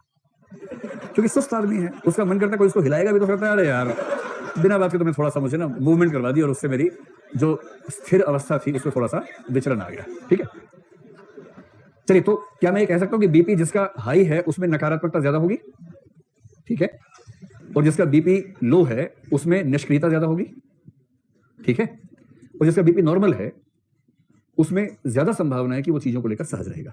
ये एक फैक्टर है बीपी। और फैक्टर्स भी हैं, शुगर भी हो सकता है, कुछ और हो सकता है, 50 फैक्टर्स हैं हेल्थ के। तो लेकिन हेल्थ का जो फैक्टर सबसे नॉर्मल लाइफ में हमें दिखता है एटीट्यूड फॉर्मेशन में, वो ब्लड प्रेशर है। ठीक, चलो, एक हुआ एज, एक हुए हेल्थ इश्यूज हुए। तीसरा एक बहुत रोचक है, वो है सेक्स या जेंडर। इस पर खूब डिबेट है। अब मुझे नहीं पता आपकी क्या राय है, आप मुझे बताएं। जब बच्चे पैदा होते हैं, एक बेटा है एक बेटी है मान लीजिए, उन दोनों के एटीट्यूड्स, उन दोनों की रुचियां प्रायः एकदम समान होंगी या उनमें अंतर होने का स्कोप है, संभावना है? संभावना है। अच्छा ये बताओ, लड़कियां शायद ज्यादा अच्छा बताएंगे कि जो पिंक कलर होता है ना, ऐसा कहते हैं कि वो लड़कियों को बहुत पसंद आता है। क्या सच में आता है? क्या आता है? कितनी लड़कियों का मानना है कि पिंक कलर अच्छा होता है, बड़ा अच्छा लगता है? हाथ खड़ा करें। ऐसे लोगों की संख्या 7-8 है। और कितने लड़कों को ऐसा लगता है कि पिंक कलर ज्यादा अच्छा लगता है? नहीं। पूरी क्लास में अगर मैं देखूं तो अगर 500 में से मान लें कि 470 लड़के हैं, 30 लड़के हैं, 460-40 मान लीजिए, इन 460 में मुझे 1 या 2 पिंक शर्ट वाले लड़के दिख रहे हैं, सिर्फ 1 या 2। आप लोग मत ढूंढिए, मतलब मैं सबको देख पा रहा हूं, आप ढूंढेंगे तो अराजकता फैल जाएगी। लेकिन लेकिन लेकिन लड़कियां अगर केवल 40 हैं तो उनमें से आप कम से कम 7-8 ठोस रंग में देख सकते हैं। इससे 2 निष्कर्ष निकल सकते हैं, जरूरी नहीं कि निष्कर्ष निकले। एक तो ये निकल सकता है कि लड़कियों को पिंक कलर अगर पसंद है, अगर मानने ऐसा है, जैसे यहाँ के अनुपात से तो ऐसा लग रहा है, और अगर आप खिलौनों की दुनिया में देखेंगे तो वहां भी अनुपात देख के ऐसा लगेगा। फैक्टर 2 हो सकते हैं। एक तो ये कि लड़कियों को जन्म से ही ऐसे रसायन हैं, ऐसे हार्मोन्स हैं जो किसी खास रंग या किसी खास खिलौने या किसी खास व्यवहार की ओर प्रेरित करते हैं। एक तो ये हो सकता है। और बायोलॉजिकली डिफरेंट तो है ही, सीधी सी बात है। बायोलॉजिकली डिफरेंट होने का मतलब कुछ रसायनों की मात्रा कम या ज्यादा तो है ही। एस्ट्रोजन है, एंड्रोजन है, इन सब की मात्राएं तो अलग अलग है। पुरुष में एंड्रोजन ज्यादा काम करता है, महिलाओं में एस्ट्रोजन से हार्मोन ज्यादा प्रभावी हो जाते हैं। हो सकता है हार्मोन से हो रहा हो। फेमिनिस्ट लोग इस बात से नाराज हो जाते हैं, वो कहते हैं ना, वो कहते हैं कि ये सारा इसलिए है क्योंकि लड़कियों को बचपन से सिखाया जाता है कि लड़कियों की तरह रहो, इसलिए तुम्हें पिंक पसंद आना चाहिए। और धीरे धीरे वैसे ही पसंद आने लगता है जैसे आपको आईएएस बनना अच्छा लगता है। आपके पेरेंट्स ने सिखाया, समाज ने सिखाया, एक समय के बाद आप भूल गए कि आईएएस बनने की इच्छा आपकी है या समाज की थी। लड़कियां भूल गई कि पिंक उनको अच्छा लगता है या उनको अच्छा लगवा दिया गया है, पता नहीं। फिर कुछ लोग ये भी कहते हैं थोड़ा सा और पीछे जाके देखो अतीत में, और बात समझ में आएगी। एक लंबे समय तक यदि एक व्यक्ति या उसकी पीढ़ियां एक जैसा व्यवहार करें तो धीरे धीरे वो इनहेरिटेंस में आ जाता है, जेनेटिक हो जाता है। बात पिंक की नहीं है, बात जनरल बिहेवियर की है। अगर लड़कियों का बिहेवियर लड़कों के बिहेवियर से स्लाइटली या मेजरली डिफरेंट दिखता है, उसके डिफरेंट होने की वजह प्राकृतिक नहीं है, लंबे समय तक की सामाजिक प्रक्रियाओं का दोहराया जाना है। और वो इतनी बार दोहराया गया है कि अब वो धीरे धीरे जेनेटिक पार्ट बन गया है, हार्मोन का सिक्रीशन भी वैसा होने लग गया है, क्योंकि इस पे सहमति है कि लंबे समय तक सोशल बिहेवियर होने से वो हमारे जेनेटिक स्ट्रक्चर में आ सकता है। ये तो कोई भी मानता है मेडिकल साइंस में। तो ये डिबेट है, फेमिनिस्ट लोग नाराज होते हैं, कुछ लोग मानते हैं कि बहुत बेसिक है। पर एक सामान्य समझ कुछ लोगों की है कि पुरुष और महिला में केवल सेक्सुअल अंतर से, एक तो परवरिश के अंतर बहुत बड़े होते हैं। परवरिश में सिमोन द बोवन ने एक बड़ा अच्छा वाक्य लिखा अपनी सबसे प्रसिद्ध पुस्तक द सेकंड सेक्स में, कि औरत पैदा नहीं होती, बनाई जाती है। A woman is not born, she is made so. और इस वाक्य का सही सेंस तब निकलती है जब अगला वाक्य और जोड़ दें, पुरुष भी पैदा नहीं होता, बनाया जाता है। Even a man is not born, he is made so. क्योंकि छोटे बच्चे प्राय एक जैसे होते हैं, उनमें बहुत अंतर नहीं होता है। धीरे धीरे समझा समझा के, लड़का रोया है, लड़की है तो छी, रोता है, फिर सब कह रहे छी छी छी छी छी, इतना छी करते हैं कि सोचो मैंने ऐसा क्या कर दिया यार, रोया तो हूं, ऐसा मैंने क्या कर दिया। और उसके बाद उसका रोना बंद। जब रोने का मन कर, सब कुछ चुप हो जाता एकदम, कोने में जाकर थोड़ा आंसू बहाए, आंख पूछ के आता आराम से। रो रहे थे, नहीं प्याज काटा था, रो रहे थे। उसको बचपन से रोना ही बंद करवा देते बेचारे का, भूत बना देते बच्चे, लड़के का रो भी नहीं सकता है। और लड़की को रोना नहीं आ रहा, ये देखो ये रो ही नहीं रही है, शादी हो रही है, खुश होकर जा रही है, देखो कैसे। थोड़ा रो भाई, ठीक से रो। वो ना रोए तो दिक्कत, ये रोए तो दिक्कत। हाँ हाँ हाँ हाँ हाँ। तो होता क्या है, रुको रुको ना, अरे कोई बात तो नहीं दो। होता क्या है, इस तरह के सैकड़ों व्यवहार हैं। ये ऐसा करे तो दिक्कत, वो वैसा करे तो दिक्कत, लड़का घर से बाहर जाके न खेले तो दिक्कत, लड़की घर से बाहर जाना चाहे तो दिक्कत। और धीरे धीरे धीरे धीरे ये चीजें सोशल बिहेवियर में नेचुरल या नॉर्मल हो जाती हैं। अब कुछ लोग कहते हैं कि ये कहना कि पुरुष और महिला होने मात्र से एटीट्यूड्स में अंतर आता है, ये एक बदतमीज किस्म का कथन है। और कुछ मानते हैं कि नेचर है, नेचर से हम झगड़ा नहीं कर सकते। लड़के और लड़की के व्यवहार में परवरिश का एलिमेंट कैंसिल कर दें तो भी एटीट्यूड्स में अंतर होता है, ये कुछ लोग मानते हैं। अच्छा, इस पे सारा खेल क्या है? सिमोन द बोवर जैसे फेमिनिस्ट लोगों ने क्या कहा कि बच्चे एक जैसे होते हैं, परवरिश की प्रक्रिया में सारे अंतर उनके भीतर भरे जाते हैं। लड़का लड़की एक जैसे पैदा हुए थे, उनकी नेचर में अंतर नहीं था, लेकिन लड़की को कह कह के औरत बनाते हैं, लड़के को कह कह के पुरुष बना देते हैं। ये सोशलाइजेशन का अंतर है। तो एक प्रयोग हुआ इंग्लैंड में और कुछ और देशों में जिसको बोलते हैं नॉन सेक्सिस्ट रियरिंग। आप ये शब्द चाहें तो कहीं इस्तेमाल कर लीजिएगा। रियरिंग का मतलब पालन पोषण, नॉन सेक्सिस्ट का मतलब ऐसा पालन पोषण जिसमें लड़के और लड़की को इस बात का एहसास बिल्कुल ना दिलाया जाए कि वो लड़का या लड़की है। इस भाव से पालन पोषण हो कि वो दो इंसान हैं, ये बात मैटर ही नहीं करती कि कौन लड़का है कौन लड़की है। इस तरह की परवरिश करने का प्रयास करें। नॉन सेक्सिस्ट, SEXIST, रियरिंग, ये एस थोड़ा अजीब सा बन गया, इसको ऐसा बना लीजिए, ठीक है, REARING, नॉन सेक्सिस्ट रियरिंग। तो प्रयोग किया गया। प्रयोग यह था कि एक हॉस्टल बनाया जिसमें कई लड़के कई लड़कियां रहेंगे, उनको अपने घर से दूर कर दिया गया और कोशिश की गई 8-10 साल तक उनको रख के कि ऐसा एक भी वाक्य नहीं बोला जाएगा टीचर्स की तरफ से और जो सीनियर्स हैं जिसमें कोई सेक्सुअल डिफरेंस का एलिमेंट आता हो। कोई रो रहा है तो ये नहीं किया तुम लड़की हो के लड़का हो के क्यों रो रहे हो, सब बकवास नहीं करेंगे। ड्रेस है तो ड्रेस के ऑप्शंस रख देंगे सबके पास, स्कर्ट से लेकर जीन्स तक सब है, कोई कुछ भी पहने। कोई लड़का जो स्कर्ट अच्छी लगी पहने, स्कर्ट क्या दिक्कत है, क्या दिक्कत है इसमें? लड़की जीन्स पहने स्मार्ट हो जाती है, लड़का स्कर्ट पहने बुरा हो जाता है, ये क्या बात हुई? अजीब बात है ना, हम उसके हैबिचुअल है। तो अब उसमें क्या था कि बच्चों के ड्रेस के लिए भी बहुत सारे ऑप्शंस होंगे और कोई वैल्यू जजमेंट नहीं होगा कि आपने इनमें से क्या पहनना पसंद किया, कुछ भी पहनो, क्या दिक्कत है, इस तरह से रखेंगे। वो प्रयोग सफल हो नहीं पाया। 7-8 साल होते होते उन बच्चों में वो सिम्टम्स आने शुरू हो गए, जैसे बोलते हैं कि लड़कियां लड़कियों जैसी होने लग गई, लड़के लड़कों जैसे होने। मैं आवाज की बात नहीं कर रहा, बायोलॉजिकल बात नहीं कर रहा, मैं बिहेवियर की बात कर रहा हूँ। बिहेवियर चेंज होने लग गया। अच्छा, हमारे समाज में तो इतना भद्दापन है, 4-4, 5-5 साल की बच्चियों को एहसास होता है कि हम लड़की हैं और उस उम्र के लड़कों को एहसास है कि वो लड़के हैं। और ये एहसास इतनी सी उम्र में कैसे आता समझ नहीं आता है, पर वो आ जाता है। वो एक डोरेमोन फोरेमोन देख के आता होगा, शिनचैन देख के आता होगा, कहाँ से तो प्रभाव आते हैं आजकल। आप अपने घर के आसपास देख लीजिए, 5 साल की बेटी और 5 साल का बेटा, दोनों के सेल्फी खींचते, मुंह देखिए दोनों का, सेल्फी खिंचवाने की अदाएं देखिए, आप तुरंत समझ जाएंगे कि ट्रेनिंग ठीक ठाक हो चुकी है। लड़का भोंदू का भोंदू रहता है, कितनी सेल्फी खींच लो उसका मुंह कद्दू जैसा ही आता है एकदम, उसे पता नहीं कौन सा कोण करना है, आंख के अंडे कहाँ ले जाने हैं, मुंह कैसे सुअर जैसा फुलाना है, वो उसको पता ही नहीं है कैसे कैसे पाउच बनाया जाता है, उसे आइडिया नहीं। और 5-5 साल की बच्ची, मैं अपने घर की बात करूँ, छोटी बच्ची की बात करूँ, 4 साल की बच्ची एक है, ऐसी सेल्फी खिंचवाती है मुंह बना के अजीब सा। मैंने उससे पूछा कैसे मुंह बनाती हो, कहाँ सीख के आई हो? तो उसे भाव है कि ये तो कॉमन सेंस है, आपको इतना भी नहीं पता है, स्कूल जाते हो, स्कूल में सिखाते हुए फ्रेंड्स, बड़े स्मार्ट फ्रेंड्स हैं मेरे, बढ़िया है तुम्हारा मुंह, बड़ा स्मार्ट है। तो अच्छा, वो मुंह अल्टीमेटली बनता वैसा ही है जैसे मैंने आपको एक नाम बताया अभी लेकिन ये विश्वास रहता है कि मुंह बड़ा सुंदर बन गया है। और मैंने देखा कुछ लड़के भी पाउडर बना रहे हैं आजकल, वो और भद्दे लगते हैं उसके बाद देख के, लेकिन ठीक है, अपना अपना सौंदर्य बोध है, जिसको जैसा मुंह अच्छा लगे बनाए।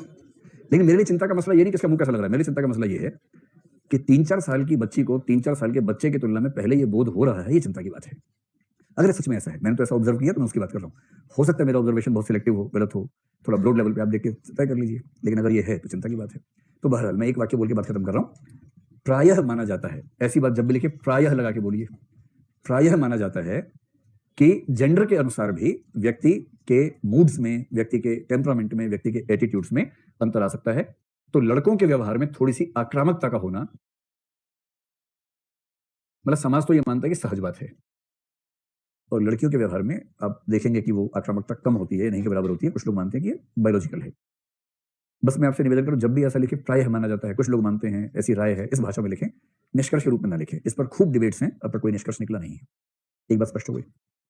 जो जेनेटिक है वो क्या है? जेनेटिक का मतलब जन्मजात तरीके से। हाँ बोलो भाई।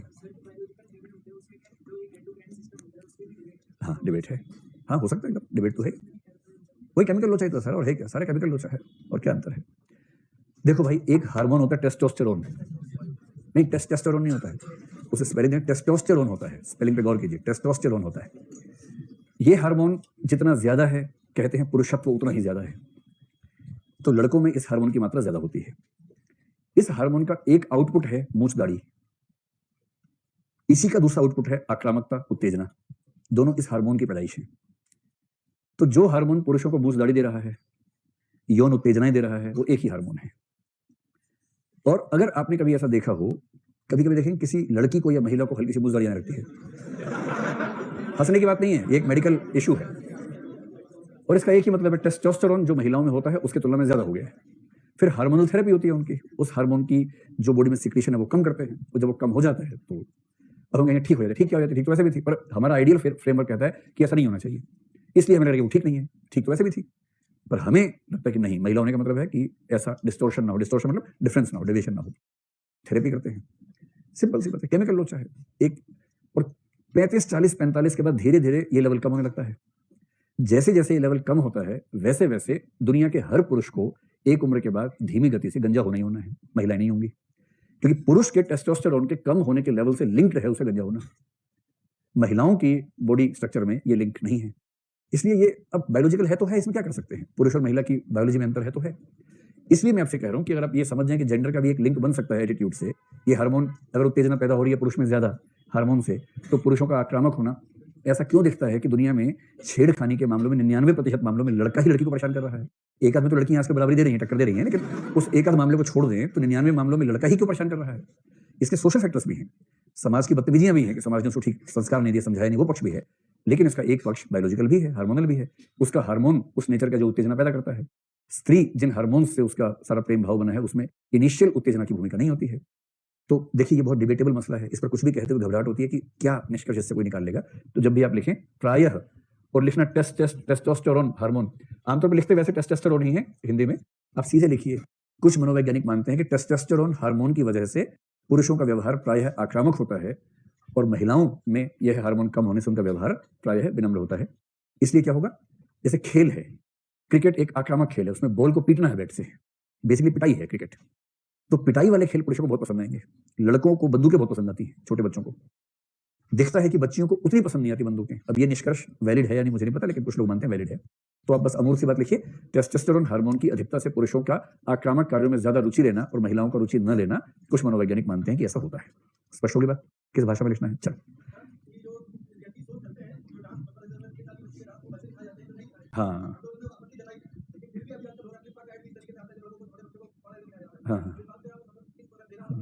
दे सकते हैं कि ऐसा विज्ञापनों में भी ऐसा दिखता है, लिख दीजिए, जो बोला वो लिख दीजिए उसमें, बढ़िया। बात सही है, एकदम सही बात है, इसमें कोई कैसे खारिज करेगा इस बात को। जेनेटिक फैक्टर्स, जेनेटिक फैक्टर जिन लोगों ने माने, में 2-3 अंग्रेजों के नाम लिखाऊंगा आप लोगों को, पहले आप समझिए कंसेप्ट क्या है। कंसेप्ट ये है कि एक्सपेरिमेंट कैसे करते हैं। देखिए, आपको पता है कि जो ट्विन्स होते हैं, देखिए मनोविज्ञान के रिसर्च जो होते हैं ना, उसमें अधिकांश रिसर्च ट्विन्स पे किए जाते हैं, क्योंकि ट्विन्स में एक खास एलिमेंट है कि उनका बायोलॉजिकल मेकअप एक जैसा है।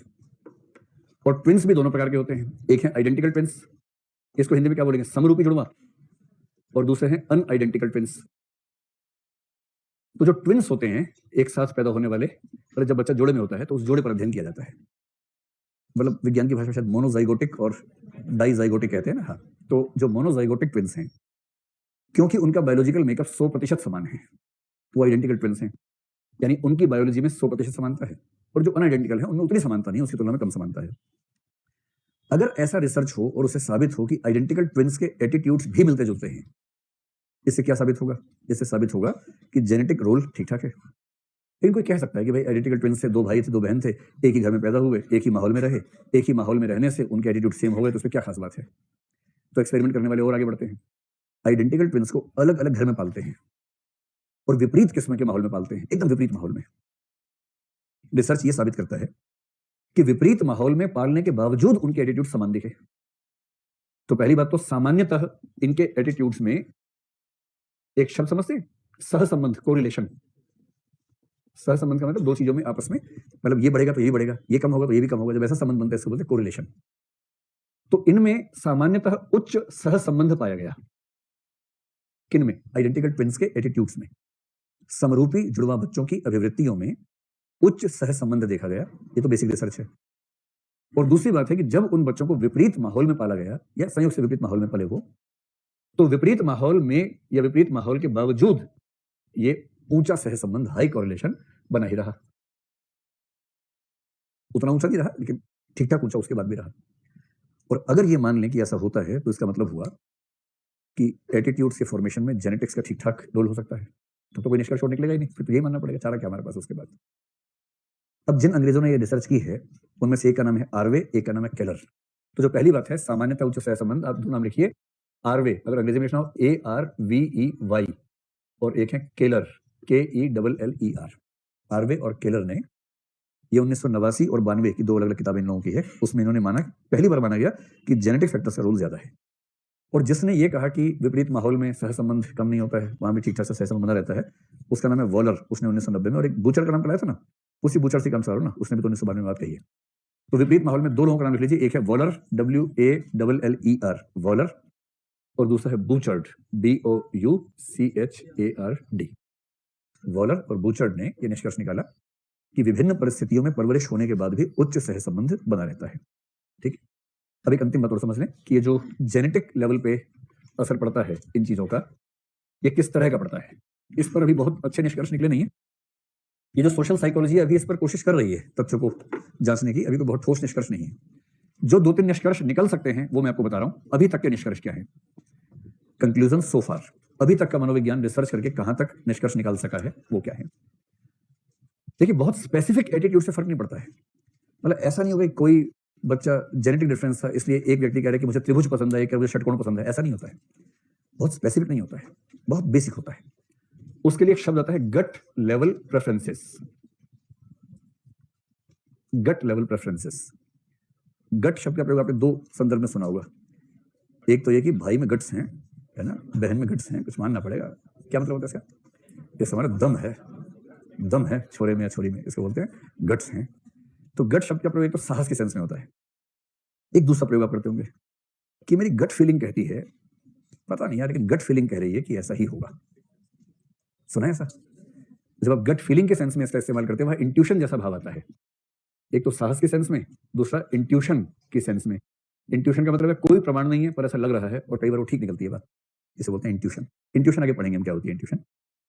आपके साथ कभी ऐसा हुआ कि कोई प्रमाण नहीं था, आपको कुछ महसूस हुआ और बस सही निकली? तो वो जो ज्ञान का तरीका है, कुछ लोग मानते हैं कि बहुत प्रामाणिक स्रोत है ज्ञान का, कुछ मानते हैं कि ऐसे ही है। कुछ लोगों की इंट्यूशन की पावर बहुत ज्यादा होती है, कुछ की बहुत कम होती है। एंटीना है, कोई DTH है, कोई पुराने जमाने का जिसको पकड़ के एक खड़ा रहता था, तो अंतर तो है ही। अगर आपका मिस्टिकल एंटीना DTH टाइप का है, तो आप ऐसे ऐसे संकेत कैच कर लेंगे जो बाकी लोग नहीं कर पा रहे हैं। इतना ही मामला है। कुछ लोग क्लेम करते हैं, दावा करते हैं कि वो, मतलब दावा तो ऐसा भी करते हैं कि वो बैठे हैं, आप उनको बोलेंगे देखिए मेरा एक भाई है न्यूजीलैंड में रहता है, उसकी खोज खबर नहीं मिल पा रही है, हम बहुत चिंतित हैं। वो कहेगा आंख बंद करके अच्छा बताओ क्या नाम है उसका, हाँ ये है, शहर कौन सा, ये है, कब से रहता है, यहाँ रहता है, अच्छा उसका एड्रेस का ये है, अच्छा ठीक है 5 मिनट चुप रहो, आंख बंद कर रही हुई है, ध्यान कर रहे हैं, दावा करते हैं। मैं दावा नहीं कर रहा उनकी तरफ से, कुछ लोग ऐसा दावा करते हैं और उसके बाद सीधे बंद आंखों से बताना शुरू करते हैं कि चिंता मत करो वो ठीक है, आज उसने सफेद कमीज नीली जींस पहनी है और इस समय वो टहल रहा है, किसी के साथ है,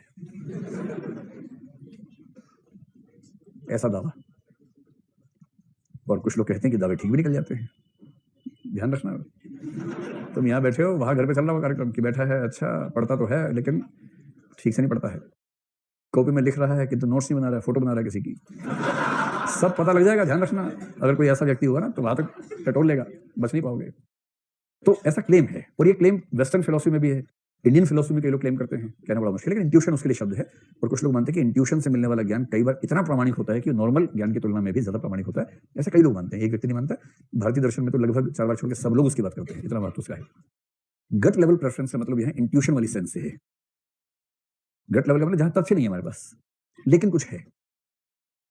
जैसे होता है ना कि मैंने कल एक एग्जांपल दिया कि एक बच्चा है, उसके मुंह में करेले का जूस ड्रॉप डाला, उसको पसंद आ गया। अब आप इसकी व्याख्या कर ही नहीं सकते क्यों पसंद आया। आप एक ही व्याख्या ढूंढ सकते हैं कि इसकी माँ पीती होगी और पता लगा माँ नहीं पीती थी, बात खत्म हो गई। एक रास्ता था आपके पास, वो रास्ता खत्म हो गया, अब कोई रास्ता ही नहीं मिल रहा।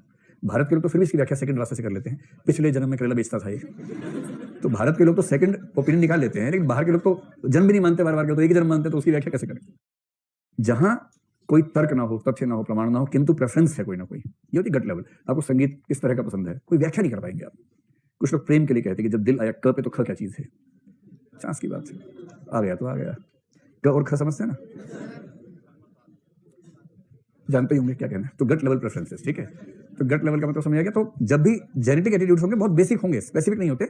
आप दूसरा समझिए, सामान्य प्रकार के एटीट्यूड्स होते हैं, कोई बहुत विशेष नहीं होते। विशेष एटीट्यूड्स आमतौर पर ऐसे नहीं होते। एक बस ये वाक्य कह दीजिएगा, और 2 और बातें हैं। आप ये बताएं कि अगर किसी का जेनेटिक असर किसी एटीट्यूड पे है, उसको बदलना आसान होगा या बहुत मुश्किल होगा। तो इनको बदलना बहुत मुश्किल है, असंभव के आसपास है, बदलना बेहद मुश्किल होता है। और तीसरा, व्यक्ति पर इनका प्रभाव कम होगा या ज्यादा होगा, प्रभाव बेहद ज्यादा होता है। और मनोविज्ञान के लोग कहते हैं कि उसके बाद आप कहते हैं संकल्प की स्वाधीनता।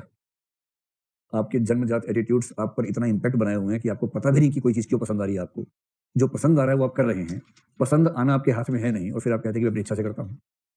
गहराई में जाएंगे तो पाएंगे कि हमारी इच्छा भी तो कुछ फैक्टर से बन रही है, वो फैक्टर्स हमारे कंट्रोल में नहीं है। इस तरह से जो गट लेवल की बात है, उसकी व्याख्या में एक सरल एक्सप्रेशन किसी व्यक्ति ने दिया, मनोवैज्ञानिक ने, वो एक्सप्रेशन ये दिया क्योंकि स्पेसिफिक नहीं है।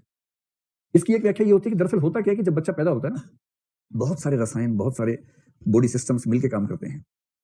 किसी किसी व्यक्ति में उन सब का कॉम्बिनेशन ऐसा होता है कि वह बच्चा प्रायः सकारात्मक रहता है। जो जेनेटिक एलिमेंट है वो इस सेंस में है, प्रायः सकारात्मकता और प्रायः नकारात्मकता। और आपने ऐसा महसूस किया, कुछ बच्चे बेहद मनहूस टाइप के होते हैं, इतने मनहूस टाइप के होते हैं, उनकी माँ से कोई उसकी आंटी मौसी चाची लेना चाहे या एक बार उसको टच ही कर दे, हेलो, उसी पे बार बार रोना शुरू कर दे, टच कैसे कर दिया मुझे। कोई उसको गोदी में उठा के लेके जाना चाहे, देखिए त्राही त्राही कर देगा। वो मौके की ताक में है कि मैं रोऊं और आसमान को मैं सिर पे उठाऊंगा इसी तरह से। मुंह हमेशा उसका घुमा रहता है, गुस्से में एकदम चोरियां चढ़ी जाती हैं। ऐसे बच्चे देखिए आपने, जो गुस्से टाइप के बच्चे हैं, हर बात में नाराज रहते हैं, देखिए देखिए। और कुछ आपने देखे बड़े शानदार बच्चे होते हैं, इतने अच्छे बच्चे होते हैं कि जैसे माँ की गोदी में है, कोई आसपास दूसरा व्यक्ति परिवार में, उसने कहा जा, चला जाता है ऐसे। घूम रहा कोई पड़ोसी आया, दूसरे कोई अजनबी आया, उसने कहा जा, चला गया उसके पास। अजनबी घुमाने लग गया, हंस रहा उसके साथ, अजनबी ले चलो बाहर, उसे कोई दिक्कत नहीं, कुछ भी खिला दो हंसता रहता है, कुछ ना खिलाओ तो हंस रहा है, एकदम मस्त रहता है बच्चा। ऐसे बच्चे कम होते हैं लेकिन होते हैं। अच्छा अच्छा अच्छा, ये कह रहे जो मेरे पीछे भाई साहब बैठे वो उसी प्रकार के बच्चे हैं। आपने खिलाए इनको बचपन में? तब से जानते हो? अच्छा अच्छा, मुझे लगा कि चाचा भतीजा का संबंध है आप लोगों का। उम्र से तो ऐसा नहीं लग रहा, लेकिन मुझे लगा हो सकता है, आजकल क्या भरोसा। चलिए ठीक है। तो कोई ऐसा हो सकता है कोई छोटा बच्चा बहुत ही खुश हो, तो अब क्या होगा एटीट्यूड में? अगर कोई बच्चा हर चीज में खुश रहेगा, उसके सामने संयोग से जो भी चीजें आएंगी उसका उनके प्रति पॉजिटिव एटीट्यूड हो जाएगा। वो जो नाराज बच्चा है, उसके सामने जो भी आएगा नेगेटिव हो जाएगा। दुनिया की हर चीज सामने आएगी नहीं, 10 चीजें सामने आई, उस 10 को लेकर नेगेटिव हो गया, ये उन 10 को लेकर पॉजिटिव हो गया, और हम परेशान हैं कि इसका पॉजिटिव क्यों है, इसका नेगेटिव क्यों है, जबकि इसका उसके प्रति पॉजिटिव नहीं है, संयोग से वो चीज सामने आ गई, उसके प्रति हो गया। करेले का जूस ना होता, पेट्रोल भी होता तो मुंह लपलपा रहता कि और दो और दो और दो, क्योंकि वो मस्त रहता है, उसे कुछ मिल जाए मस्ती रहता है। तो इस वजह से कहना बड़ा मुश्किल है कि जो जेनेटिक एलिमेंट है वो स्पेसिफिक, मतलब ये मानते हैं कि स्पेसिफिक नहीं होता है, जनरलाइज होता है। तो मैं 3 निष्कर्ष अब बता रहा हूं, आप बताएं समझ में आ रहा है नहीं। 1980 के बाद ये माना गया कि बायोलॉजिकल फैक्टर्स की भूमिका होती है। बायोलॉजिकल का एक मतलब तो एज हो सकता है, फिजिकल फिटनेस हो सकती है, और अनुमानतः जेंडर भी हो सकता है। लेकिन जो रिसर्च ज्यादा जिस बार पे हुई है वो है 1980 के बाद वाली, कि क्या हम ये मान सकते हैं कि जेनेटिक फैक्टर्स भी हैं। अब ये सहमति है, 2-3 रिसर्च मुख्य रूप से इसमें है, जिसका निष्कर्ष है किसी ना किसी मात्रा में जीन्स की भूमिका है, पर यह मात्रा ज्यादा नहीं है, मुश्किल से 1-2% के आसपास ही है, उससे ऊपर नहीं है, इसको इतना ही महत्व देना है।